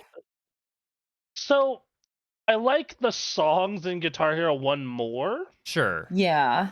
but I do think Guitar Hero 2 is a better game. Guitar Yeah. Guitar Hero 3 was when like it really blew up, and that was like Mhm. Dragon Yeah. Force and all that shit. But Guitar Hero 2 is when they took what Guitar Hero 1 established and then made it what Guitar Hero is known for now. Yeah. I spent so much time in this goddamn game. Oh, Oh yeah. A lot of time. I still have my like original PS2 guitar and the first Guitar Hero in my closet. yeah. Oh man, a lot of fun times with this game, and just I mean from 1 through 3, and Mhm. but yeah, two is a great one. So, good pick. Good pick. Yeah, yes, I think that either Guitar Hero deserves to be on this list. I do think the back half of the list is the right place for it. Mm-hmm. Yeah. Which character did you play as? I always played as this dude, Axel Steel. Axel Steel. I was Izzy Sparks. How you say his Yeah, name? okay, the David Bowie guy. Yeah, he looked like Oh, no, was that Randy the punk guy? Rhodes, but then he had like a top hat, and yeah. Mm-hmm. Oh yes, okay. Fucking A. Yeah. Good characters. All right, next up is Sly 2, Band of Thieves. There it is. Hey, there's our Sly Cooper. I think it deserves to be on the list. It's another one where I would have it higher. I'd probably have it in the middle. Mm-hmm. Mm-hmm. But yeah, still really good. What a good game. Number 23, Ico. Ah. Eco. Okay. I don't get the hype on this one. I think it's a good game, but Does it deserve its place though?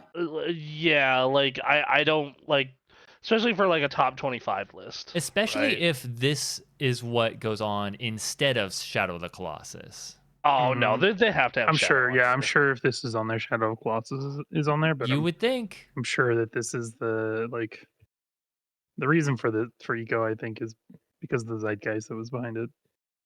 Yeah. This game Alright, had a number- following. I see. Okay. Number 22, NBA Street Volume 2. Fuck yeah. Okay. What okay. a good game. Mm-hmm. I always preferred the GameCube ones because they had the weird characters. Sure. But these were really dope. I also always preferred NFL Street. NFL But Street is that's also just- good. Yeah. So, but no, like I feel like when making a top 25 PS2 games list, you need a simulation sports and an arcade sports. Mm-hmm. And in my opinion, this is probably the best or second best arcade sports that you could have. Yep. Mm-hmm. Yep. They made a lot of great characters in this, and yeah, I had all the greats in there. What a good time. Number 21, you're looking at Kingdom Hearts 2. Wow, at I'm 21. sorry? Huh. I'm That's sorry. about right. That's about right. I feel like it could be What, higher though? than that. I feel like it could be in top Yeah. 20. Maybe we can put it a little lower. Excuse you. We were never got just into talking about Kingdom how Hearts. Kingdom Hearts 2 was the better one. I mean, of yeah. the first two games in the PS2 era. Fuck you. Uh, Okay. Actually, I think like 15 to 20 is the right spot for it. Yeah. Thank I would, you. yeah. Thank you. But I don't know. I think my opinion of later Kingdom Hearts is tainted. It may have tainted, yeah, absolutely. I could see that. Like you gotta remember, like when Kingdom Hearts 1 and 2 came out on their own, it was like Kingdom fucking Hearts. That's where this shit's gonna go down. Holy shit. But then And then they started coming out with all of the side stuff, and then Kingdom Hearts 3 I can't even call it came anime out. bullshit. It's its own bullshit. It's its own It is. bullshit, It yeah. is. Like without question. Which is awesome, but it's impenetrable unless I sit down on YouTube for a while.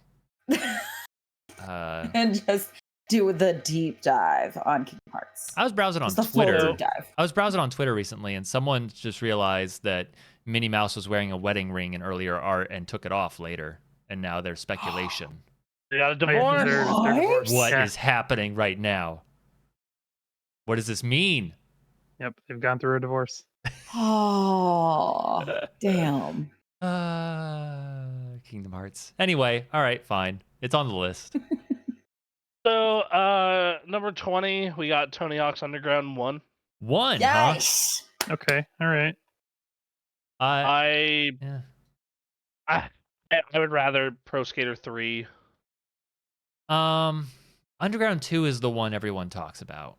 So I find it interesting they went with 1.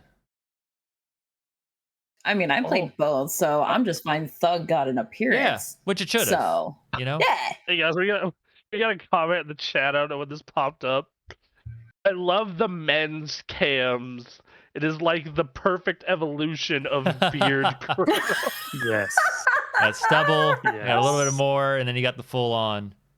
That's right. Yeah. It's good. Thank you, Polar Knights. That comment, it made my day. Nailed Great. it. No notes. Yeah. Thug, you know, this goes back to that argument we were talking about like, well, what takes precedence? Is it introducing the thing, or is it the perfection of it? And some cases it's better to go with Kingdom Hearts 2. In other cases, it's better to go with Underground 1. And you know, I'll take it. Underground was a good evolution for Tony Hawk. Off the mainline, you know, games.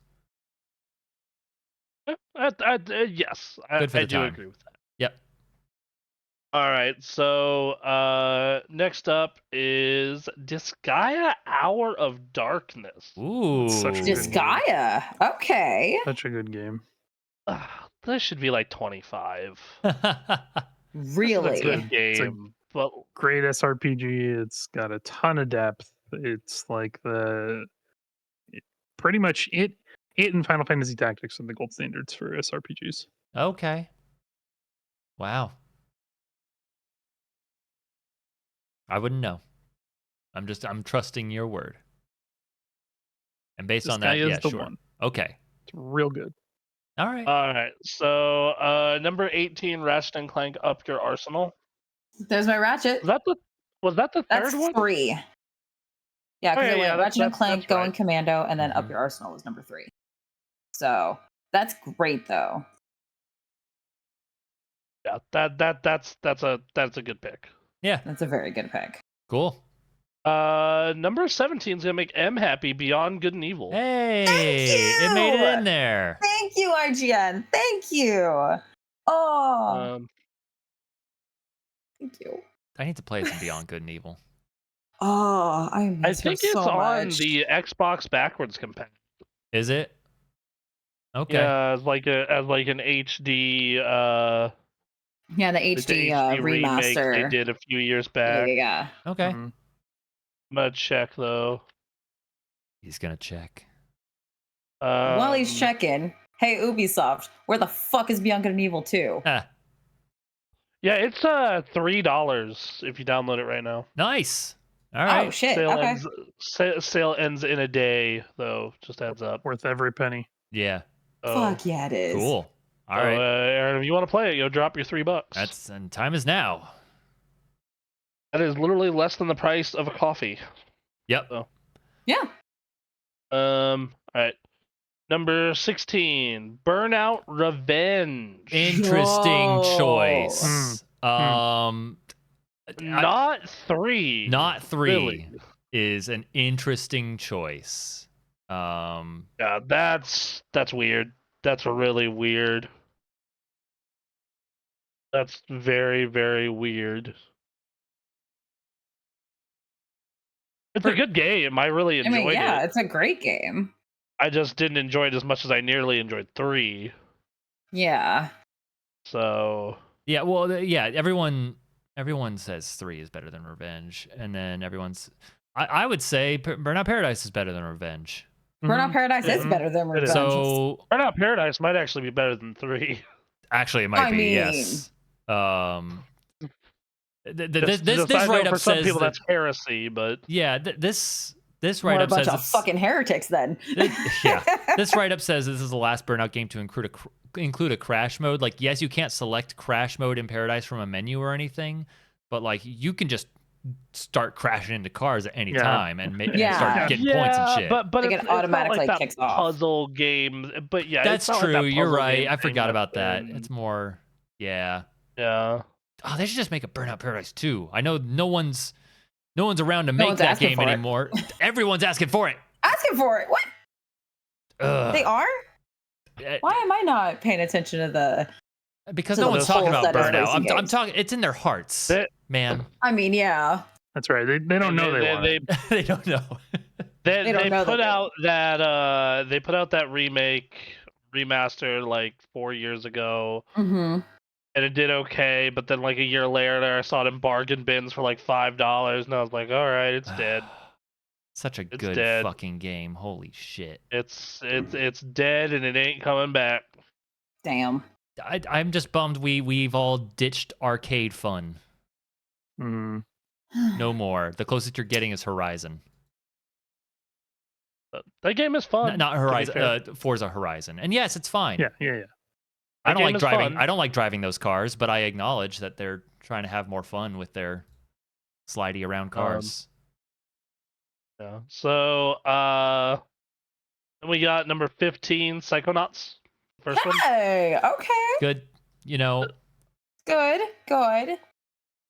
good game. The PS2 version of that game was not the like proper version. And I don't think about Psychonauts when it comes to the PS2. Mm-hmm. Mm-hmm. So this I is do. weird. Because, it runs fine is the best way I would describe it. Mm-hmm. But like it's still like most people I know like are like, oh yeah, if you can play the Xbox version, please do that. Yeah. So Yeah. Weird. But okay. all right, so number 14, I Devil should- May Cry 3. I should have said this when we were bringing up When we were games. talking about our Yeah. Devil May Cry estimates. 3 had to be. I on mean, this Oh, list. Personally, this would be a lot higher, but I get why Same. that's where it is. Mm-hmm. Yeah. Yeah. I feel like there are a lot of other like big games that we haven't talked about yet or seen. Mhm. We're gonna Oh, get yeah. there. Don't worry. Yeah. It's coming. Well, I mean that's why Devil May Cry is where it's at. I think. Mm-hmm. Yeah. Yeah. Yeah. I it is a. Yeah, that game is fantastic. Combat's great, story's great, music's great, environments are okay, but still Mhm. all right. Mm-hmm. Mm. Oozing with Um, style. 13, Katamari Damacy. Another good pick. Katamari. Okay. La la. This is another case where I would have it lower, but it is a cool, awesome game. Yeah. Mm-hmm. This just looking at this screenshot like tells you everything you need to Fun. know about Mhm. Katamari Damacy. What a fun little thing. The gameplay, the concept, the music. Yep. That game has been ported to so much shit too. Like you can play that game on Yep. the Switch. Mm-hmm. Yep. And I'm pretty sure you can play it on Xbox. Yeah. I wouldn't be surprised. Again, it is. Mm-hmm. I've seen it on I think I've seen it on Game Pass before. Hmm. I haven't touched my Xbox in a while because I've been playing on my PS5. So. Right. You've been playing the Spider-Mans. And some other games that we'll talk get to to. when we get to that point. Yeah. All right. Number 12, Jack 2. There you go. You got your Jack 2 here. Hey, There you go. right. Like Jack 2 is a great game. There's Yep. not much to say about it. Yeah. I liked the open world Grand Theft Auto thing it had going for it. What I Oh, would love to yeah. say, bringing up Jack 2, there isn't a whole lot to say, but I want to say to people who are of a younger generation who have no idea what the hell a Jack and Daxter is, you should play these games. You Well, should. These games are also super easy to play now because if you have a PS4 or PS5, they had the HD collection ported. Right. They did. And They did. Mhm. and if you have like the premium service, like the one that's like $18 a month and it's like, here, enjoy all of them, Mm-hmm. then that one has then you can play all of them. Man, And that's Like, also yeah, the case for Sly Cooper. Oh, right, You yeah. can play the Yeah. HD remaster on PlayStation Premium. Yes, but it's streaming only. Yeah. Oh, okay. So, but yeah, that's garbage. Don't do that. You're hurting yourself. But if you want to play Jak and Daxter, they're the full, like, you download them and can play them, and they even have trophy support. Yeah. How do Great, y'all though. feel about Jak 1? It's fine. It's like, fine. I thought it was fun. Yeah.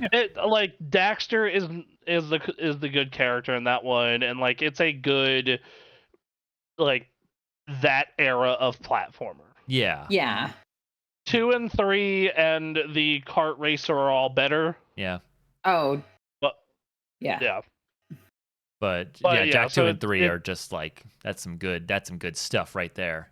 That's some yeah, hardcore shit. Yeah. Ugh, yeah. man. Jak X Combat Racing is also a great game. It's just really fucking hard. Right, Yeah. right. So, yeah. All right. Number 11 is Bully. Yeah. Really? Yeah. I think that should be lower. I think Jak, Devil May Cry, Katamari, and Burnout are all better games, and Ratchet. Like, it's yeah. So this deserves Bully's bottom a good half game. placement. I like Bully. It's just that it's not. Well, especially when you're talking about the PS2, you know. Yeah, like best the of PS2's PS2. whole life. Like, yeah, like it's a neat idea, but I just There is a following. There is a cult following for this game that is strong. Yeah, there is. yes, Been they're asking for a sequel for a long time. Yeah. Well, so never played Bully. it's good. There's a 360 version. I think that actually might be on the backwards compat as well. Okay. Number 10, God of War. Yeah. Okay. Okay. It's an interesting pick. God of War franchise. 1, yeah. I probably would have gone with 3. Well, no, 3 is on the PS3. Yeah. Oh, 3 is on the PS3. That's fair. And God of War 2 was like that was a big God of War 2 was a lot more polished and just a better game. definitely more Not like just, like- cutscene, but more like set pieces rather than like God of War 1, which is a massive puzzle. Yeah. I love God of War 1. Yes. I really love that game. Yep. Good That game. is one of those games that like just spoke to me when I was younger. I played a ton of it. When my dad died, I went back and 100% it on hard mode. Nice. Holy Took shit. me forever, I but bet. I need I'm to check. sure. Yeah. So, yeah. Okay. Great game. I think that they should have put 2 here. They should have put 2. Yeah. But it's nice to see representation for God of War. It had to. Unless 2 is higher on the list, of course. But Right. Unless 2 is higher. That's true. In which case, we're fine. Mm-hmm. Yep. So yeah. Number 9. Number 9 is Okami. Oh, wow. This game is absolutely spectacular. It still completely holds up, especially the HD remakes that came out. The only thing bad I have to say about it is it does get repetitive. Like, it's very much a Wind Waker situation or a Halo 1 situation where the back half of the game is super similar to the first half. Right. And then there's also just a lot of time running through fields. Very pretty fields. Which, hey, but they're still running through fields. As a Shadow of the Colossus fan, that ain't bad. You would probably love the shit out of this game then. The paint mechanics really cool. I just think the best way to play it is on.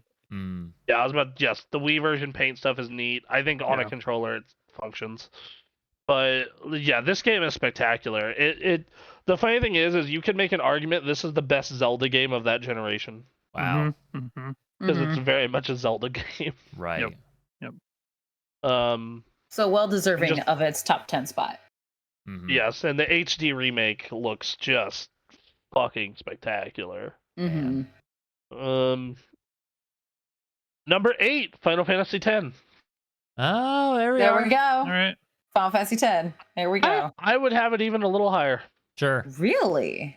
It was a big game but at I the have a couple time. spots higher. Yeah. It's a spectacular game. A great story, good combat, fun puzzles and side content. It's a little linear for a Final Fantasy game, Mm-hmm. but as a whole, it's just fantastic. Yeah. Well, it starts the linearity of the franchise. Mm-hmm. Yep. Because from here they only get more linear. I mean, like, and it's the first. I think it was the first JRPG to have voice acting. It was definitely Yeah. the first Final Fantasy to have voice acting. Yeah, voice acting Right. for sure, and I think it was the first JRPG to have voice acting. Yeah. At number 7, Silent Hill 2. Yeah. Ooh. This was gonna Yep. make it on here. Yeah, well deserved. Well deserved. Mhm. This is gonna be a hot take, but I kind of like 3 more. Interesting. Yep. Interesting. Okay. I think the protagonist is a little better. Once Okay. again, I realize this is a burning hot take, Sure. but That's what does it for you. That's what does it for you. anything anyone got else to say on this one? I want The to play. remake's coming out soon.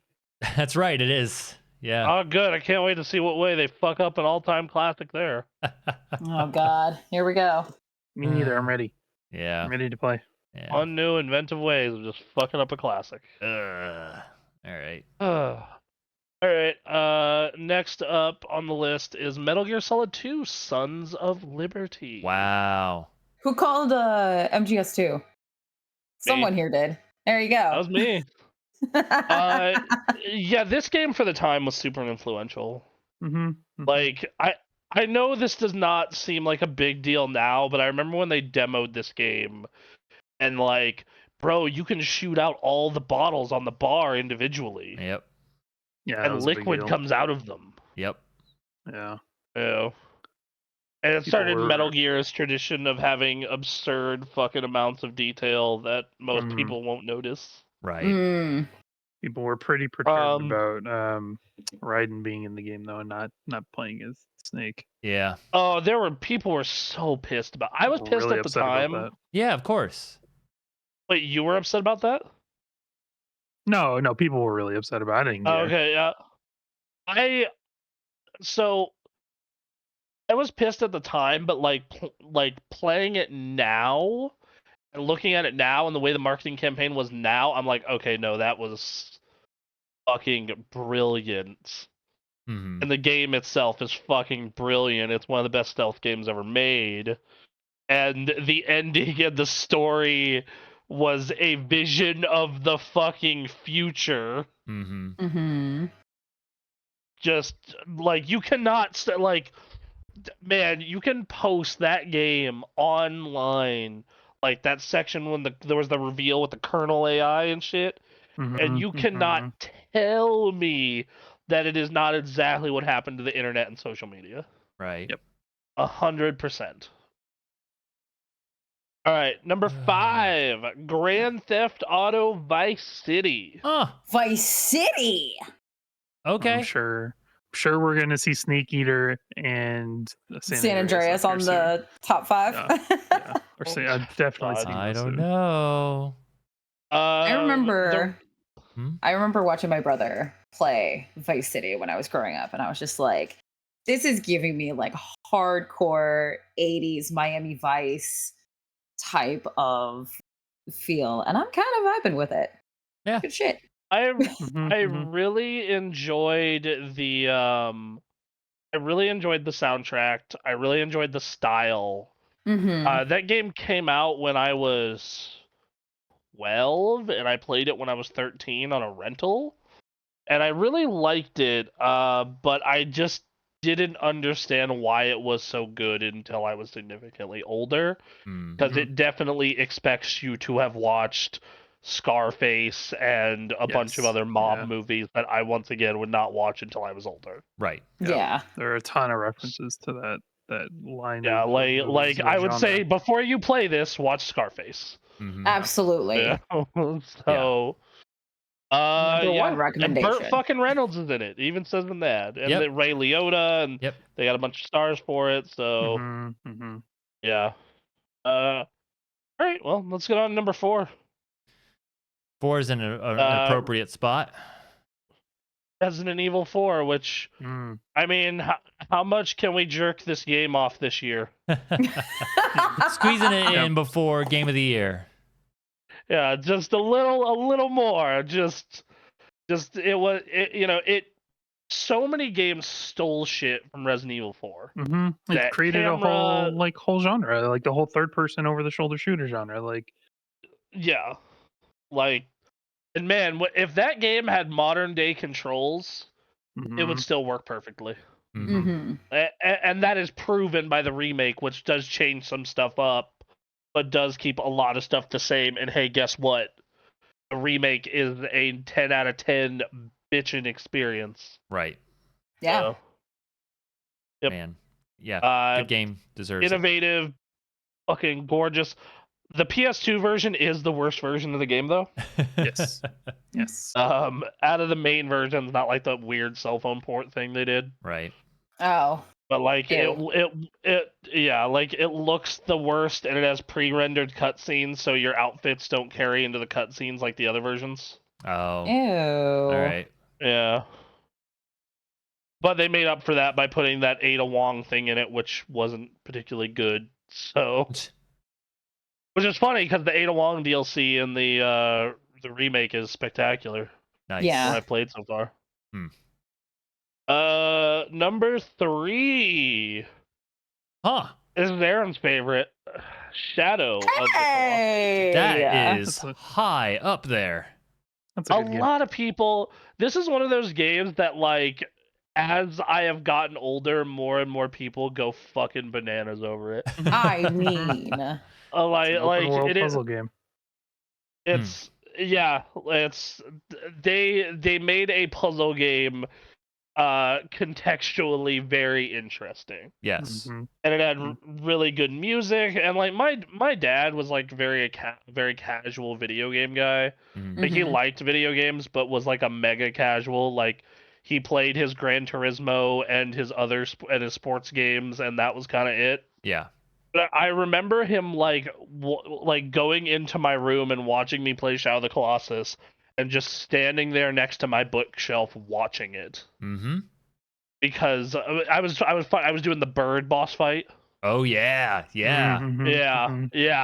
And he was just like, just mesmerized about how cool it was. It's so cool to look at it and watch people play it. Like, it is such a simple game. It is so goddamn beautiful. The soundtrack is incredible. You can finish it in 6 hours. Case, though, yeah, you can. There's an achievement for finishing it under 5. Right. Yeah. But this is a case though of like the funny part of it is the PS2 version is the worst version of the game because of the frame rate issues. The frame rate issues are no joke. Yeah, like that's the real funny part when I look at it. It's just like, this game is great, but it's better on PS3 and PS4. Yeah. All right, number 2, and it very well should be number 1. God damn it! Is Metal Gear Solid 3 Snake Eater? Damn. It is a good game. Yeah. Which makes me think the question: what the fuck is number 1 in this case? We have a decent idea. We have a decent idea already, and you know what? I think it's still a good pick. But man, it is a good pick, and to be fair, I really would love to go back and play San Andreas. It's a shame that collection they did with the remasters was fucking garbage. Right. So bad. That was such a bummer. Like, if that collection was not garbage, I probably would have went back and 100% in San Andreas. Sure. But hey, here we are. But yeah. That's a really appropriate top 2, I think. Metal Gear Solid 3 and San Andreas. So let's talk about them both a little bit. Metal Gear 3, the amount of detail is insane. Yep. Like, there are details in Metal Gear 3 that I did not see until I was like 10 years after playing the game.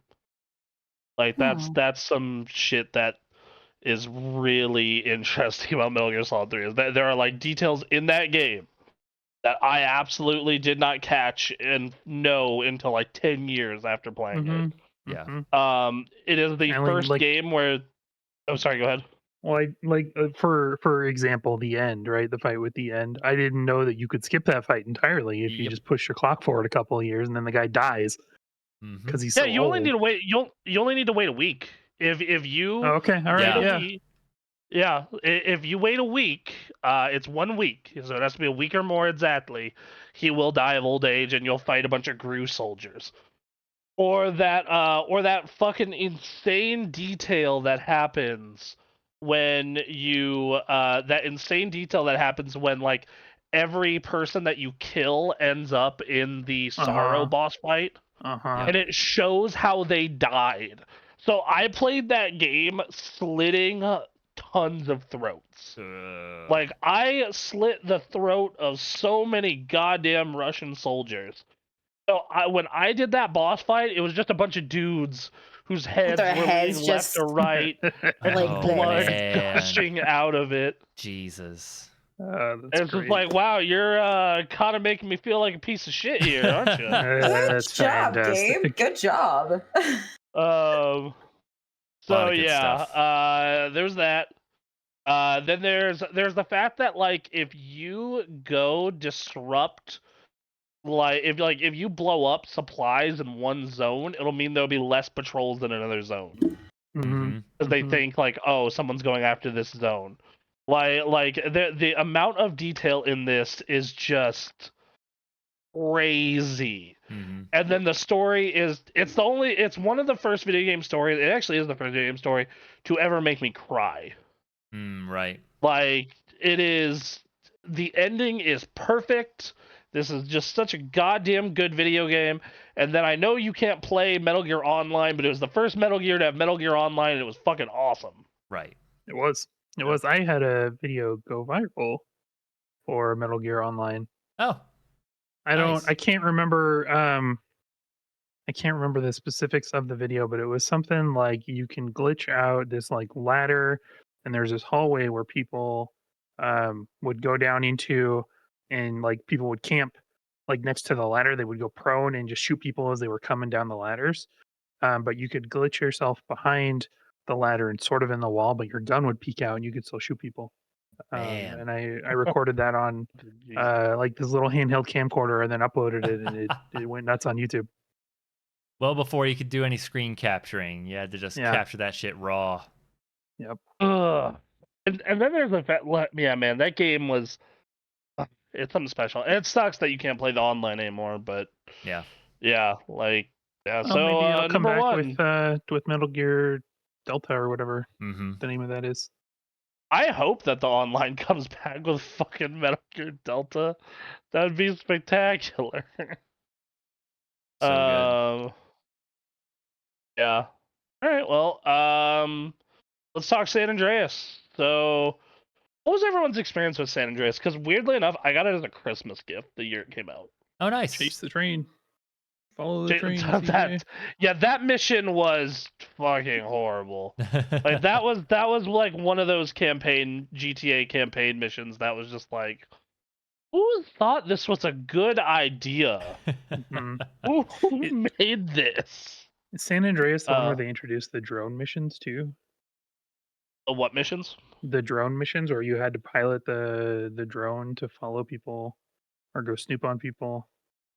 No, that was like in 3. Like that was like, or the drone, or like just follow missions. No, the drone. There was a specifically like this. You were helping out this nerd guy, and he's like, I own like sort of a spy shop, but it's like more like a hobby shop, and I have drones that you can use to follow people around. I want to say that was San Andreas. That shit was also dumb and difficult. Yes, they definitely, but like, man, it had a lot of good moments. It had all that like depth and RPG systems to GTA. Yeah. You know, you and character customization, you make CJ fat, CJ skinny, CJ buff by doing mini games. Like the amount of just crazy shit that was in that game and how just big it was. That still might just be one of the biggest goddamn video games I've ever played. Huge. Yeah. The soundtrack was incredible. They nailed those cities. Like, if you have ever been to Los Angeles, Vegas, or fucking Northern California in the Bay Area, like, it's a lot bigger and there's a lot bigger homelessness problem, but it's pretty. They nailed it. They did a good job with that. They did. So yeah. Yeah.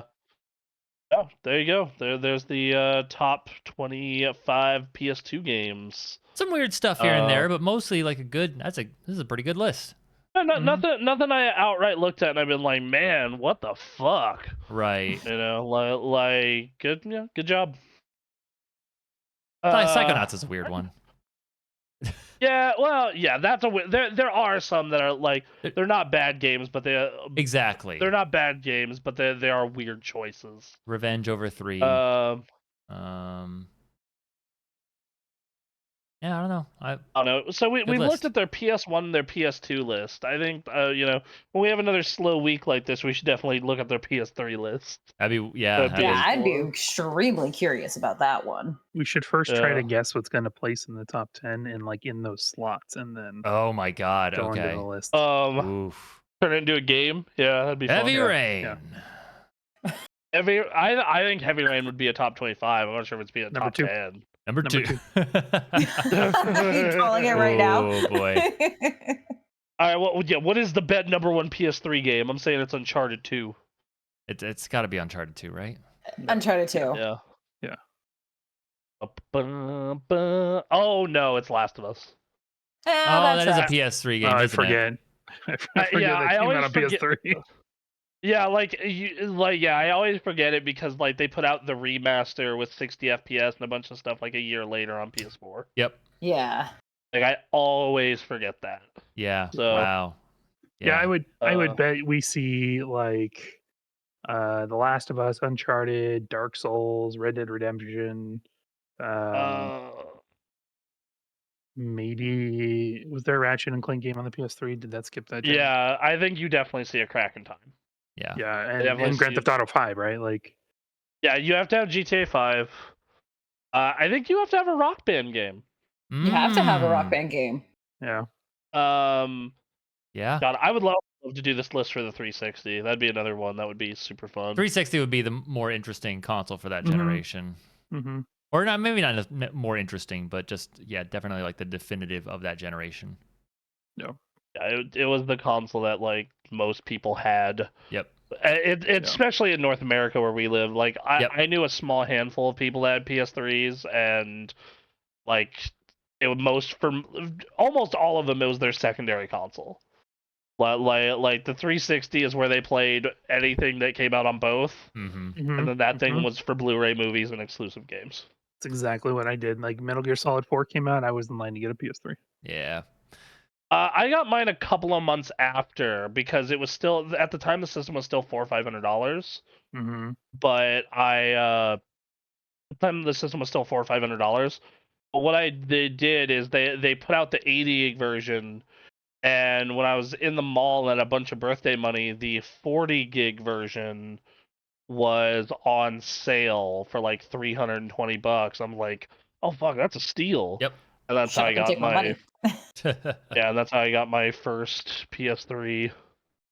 The edition that sold in the Metal Gear Solid 4 bundle also had Was that the gunmetal gray one? Yeah. Oh, yeah, mine didn't have that. I was like, well, fuck, I got a working PS2 and this is such a deal. I get it was to cut cost and like help essentially save the system. But man, I wish they would have kept that thing fully backwards compatible for its entire life. Yep. Like, nice. I understand why, because like you were essentially selling a PS2 in a PS3. And a PS3. Because it wasn't emulation like it is on the Xbox today. They literally put a PS2 chip on the motherboard. So yeah, like I get it. It's just it's a bummer, and to this day, cell architecture, baby. making it so you can't play PS3 games anywhere but a fucking PS3. Right. So yeah. All right. Well, I think that's. Then I guess we got what we've been playing, right? Yeah, I think we did it. So. All right. Hey, you hyped it up. What you been playing? I've been playing Midnight Suns. Oh. Oh. Okay. Fuck, how is that? How is Marvel XCOM? It is Like, as it's described. It is Marvel XCOM, but it's cool. It looked really cool. It's just like strategy games like that. If I'm gonna play them, I'm gonna wait till they're at bargain bin prices. Because I've had such a bad history with them. So I've but go on. only just started it. Like I'm maybe an hour or so in. Gotcha. So I really liked it. Yeah. When I played it, I really enjoyed it. It just there's the deck building component, and I was like, I can't fucking do this anymore. So I hope you enjoy it, and I hope you like it, and I hope you get through it. I mean, as a big Marvel You got nerd, against I'm deck gonna enjoy building. it. What ruined deck building for you? What happened? There's just so many shitty deck building games, and like none of them will live up to Slay the Spire. Like, I mean, that's I can't even play Slay the Spire anymore. My girlfriend was super into that game, so I get it. It's an overdone genre. I'm just done. Fair enough. You know, you didn't need to play every deck builder that came out. Right? Nothing. But it was so good. It was so good at the time. I needed to play them all. It was the time, man. I think this is a binge and purge situation with you. It absolutely is. It absolutely is. And I hope you enjoy it. The game seemed really fun when I played it. I hope you keep up with it and that you can report back and say you loved it. Oh yeah, I'm probably gonna play more when we're done. And what's great is that there's all these characters from Marvel that you get to interact with. Obviously, Iron Man, Doctor Strange, Blade is one that you get to interact with. He's out on the training grounds to help you get better in fighting. And the voice acting, I got super excited when I heard Laura Bailey, obviously, because it's Laura fucking Bailey. And they got the girl who played Nico in the TV show Runaways as that character, which that was a nice touch. And then obviously Spider-Man, have to have Yuri. Oh, it is Yuri Lowenthal for sure. It is Yuri Lowenthal in Spider-Man in Midnight Suns, which is really cool. Yeah, they brought him in for Ultimate Marvel, right? Like a couple years ago on Switch. I think they did. Marvel Ultimate Alliance 3. Yeah. And I think Najee is in there as Miles Morales too. I'd have to check that cast list again. But yeah. I mean, you've got Matt Mercer, you've got Michael J. White, you've got Yuri Lowenthal, and Michael J. White as Blade. Like, yeah, which is like perfect. No one who can play Blade in like animated or video game better than Spawn. Steve Bloom playing Wolverine again. I mean, Steve Bloom plays Wolverine everything. And the DLC. I haven't gotten the DLC yet, but Nolan North is the gameplay for this? How is like we kind of bypassed it last year because no one played it, so I'm curious. Like I said, I haven't gotten much into it, but I have done some fighting, and it's interesting. It does take a little bit to get used to with the deck building and using the cards and strategizing your moves as to what you want to throw versus what you want to explode and what characters you want to use their abilities and all that stuff. But so far it's cool. It's fun. I'm having a good time. Okay.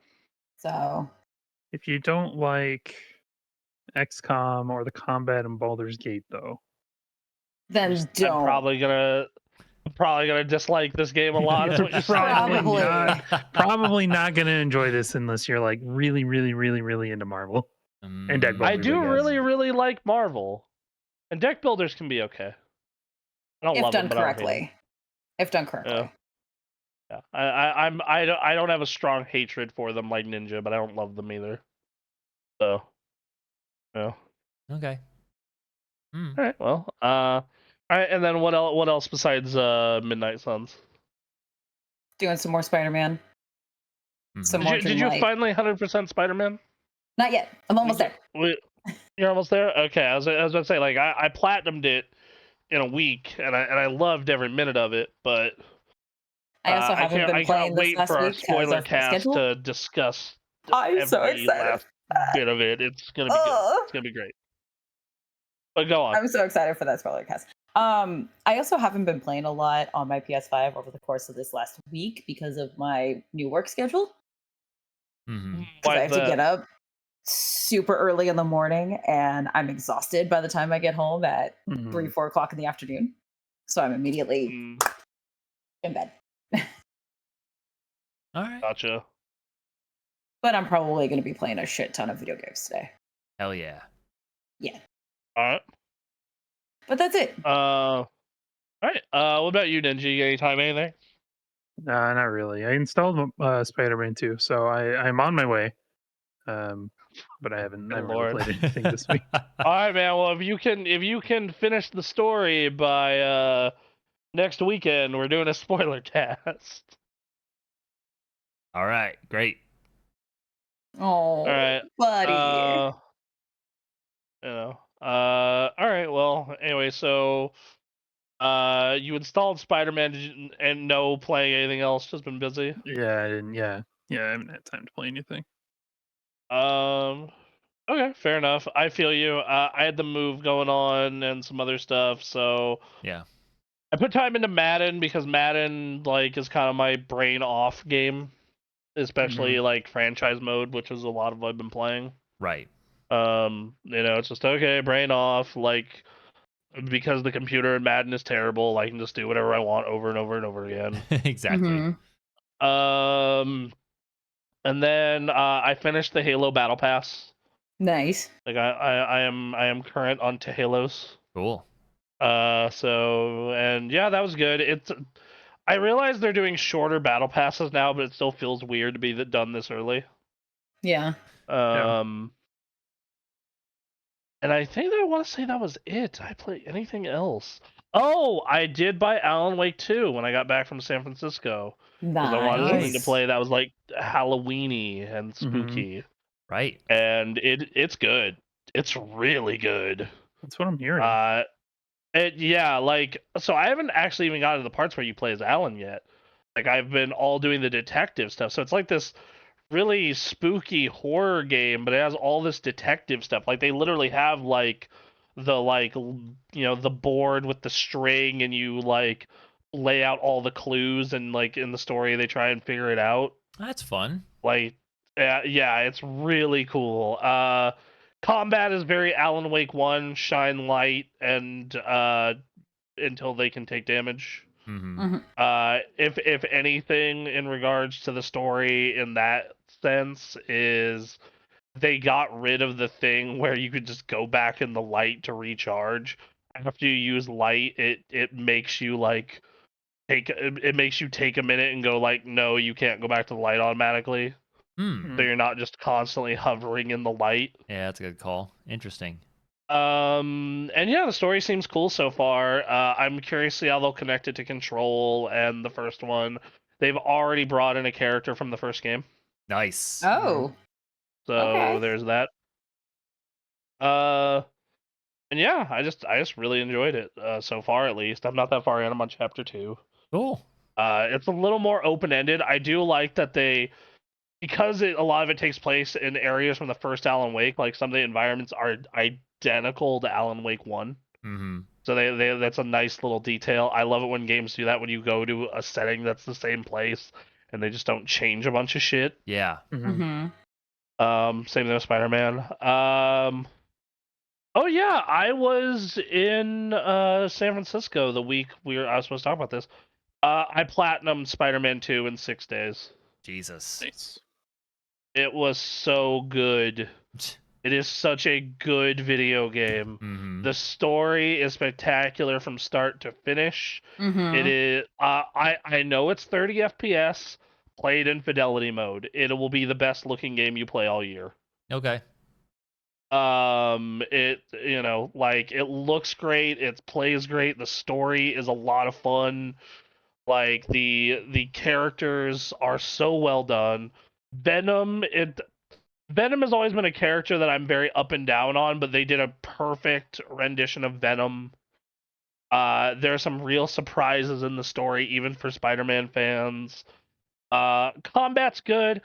I do wish they differentiated the two Spider-Men a little bit, because and they kept some of the gadgets from the first game, because they didn't keep many of them, and they replaced them with stuff that kind of feels the same across both characters. Just one is technology and symbiote themed, one is lightning and venom themed. I think that some of the side quests are not very good, especially the one where you play as Haley. So Miles has this girlfriend who is deaf, and you'd play an entire side quest as her, drawing over graffiti and walking around. Because that's what I want to do in my Spider-Man game. Yeah. At least it was only for one mission. It's only for one mission, but it's still like just so like an unbelievably boring 10 minutes, and like I feel that it is. I am not the person who says, "Hey, like, don't put this diverse stuff in a game." I am saying that there is a time and place, and in your Spider-Man game, making me play as a deaf girl to run around and paint was not the best use of your time or resources. There's a way to, like, they're trying to figure out ways to do stuff with, like, Mary Jane in, Spider-Man, and they're trying to make that Yes, work. and they did a good job with her in this. And actually, yeah, exactly. They did a really good job. If you apply that same kind of approach to this other character, where you have whatever they're doing be more relevant or interesting, like, it sounds like it's not even like, interesting in regards to the story or anything. Okay, so what it is it's a side quest, and you go up, and this guy reports into the friendly neighborhood Spider-Man app, like, "Hey, there's graffiti in my store." But then he's like, "Yeah, someone already took care of it. Like, there's beautiful art is where it was." And then it's just you find out it was Haley who did it, because you played as her and went around and walked and did it. And I'm just like, this seems lazy as fuck. This seems unbelievably lazy and just poorly done and not appealing. There's an interesting way to do something with that, but in this game, I think that you could totally do a deaf character where, like, in that mission you couldn't hear anything or barely could hear anything. There's a lot of like interesting gameplay things you could do with that, but they just didn't do that. Yeah, I think in this particular one, it's just not. It is the most boring possible way that you could do this. We need a mission. Click, click, click, enter. Yeah, yes, and that was such a bummer, because especially because the Mary Jane missions are super fun in this game. Very interesting. They're really well done. Huh. Yeah, they give Mary Jane a fucking Stimkarian taser. Jesus, what?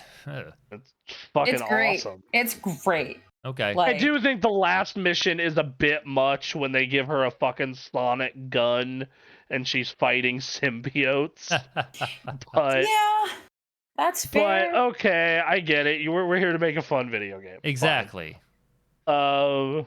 It's important to put the fun video game first, in a lot of cases. But yeah, so yes, it was a very. But yeah, so the combat is great. I also wish they differentiated Miles and Peter a little more. Right. They both play fairly similarly to each other. Yeah, and then I'm trying to think if there's anything else. Oh, Miles, for like the first third of the story, is super boring, and I do not care. Damn. Like the first 2/3 of the story, like Jesus. it's just like Peter as the symbiote and is chasing the lizard, and what is Miles doing? Helping recover these instruments that have been stolen. Man. Okay. Yeah. All right. Neighborhood Spider-Man. Neighborhood Spider-Man.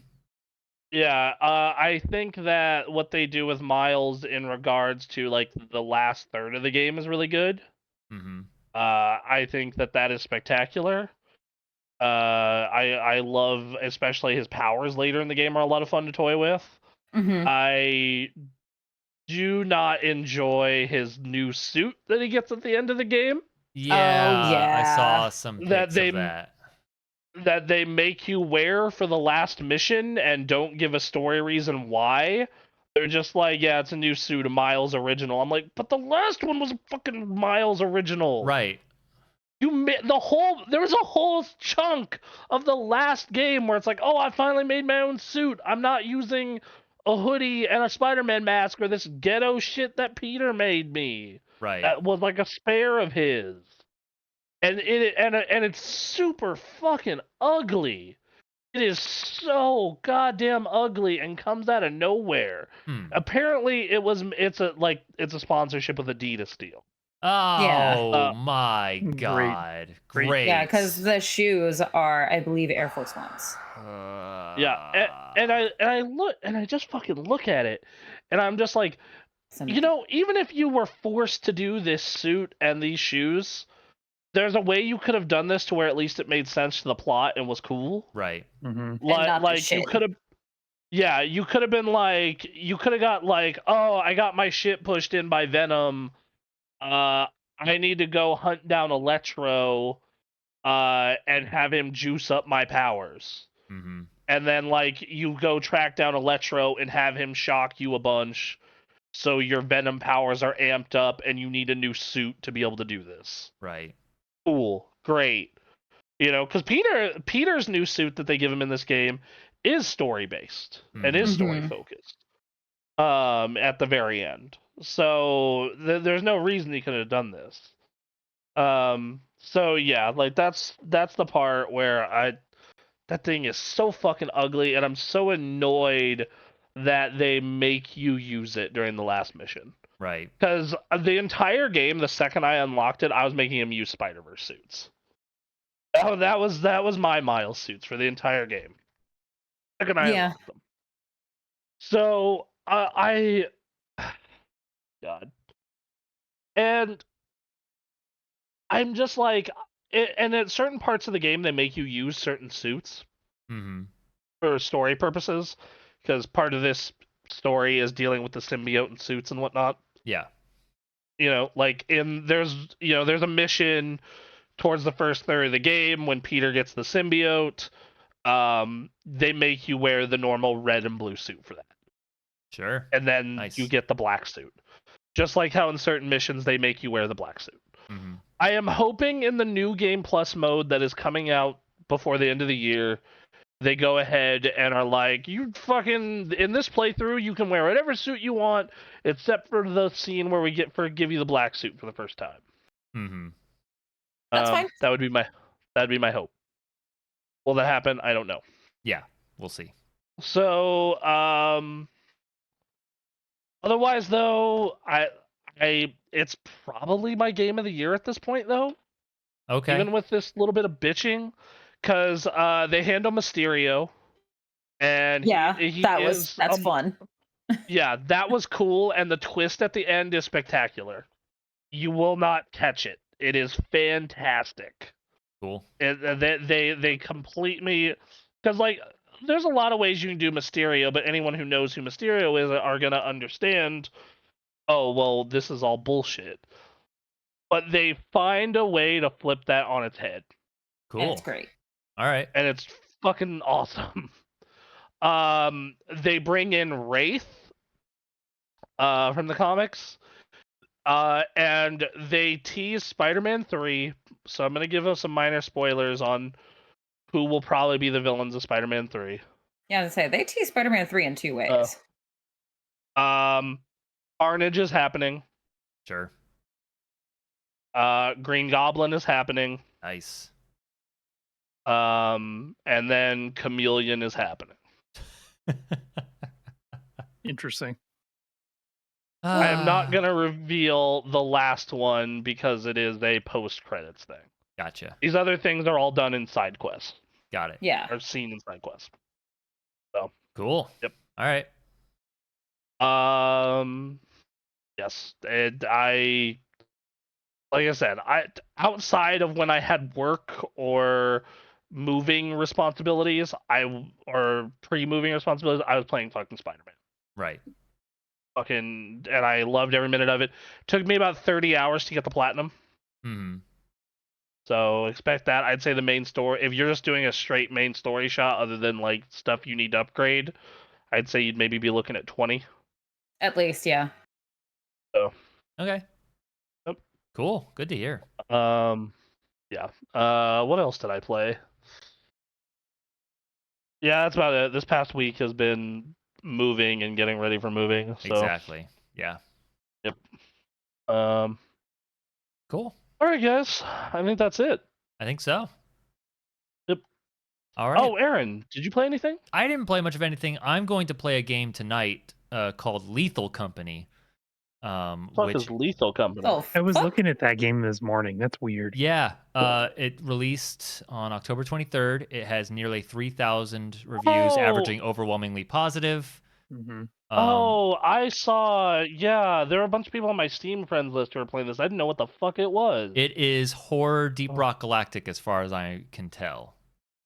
So you go in, you're salvaging scrap metal from like not necessarily haunted, like just there's SCP monsters running around in these areas, and you got to get the scrap metal. So it's like Deep Rock, SCP, Phasmophobia, all at the same time, and I'm very excited by that. I got a couple people I play Deep Rock with all the time, so we're gonna check that out and report back because it's $10. Yeah, super cheap. It released like a week, a little more than a week ago, and it's $10. And as far as I could tell from the update, the way the update was written, it's one person.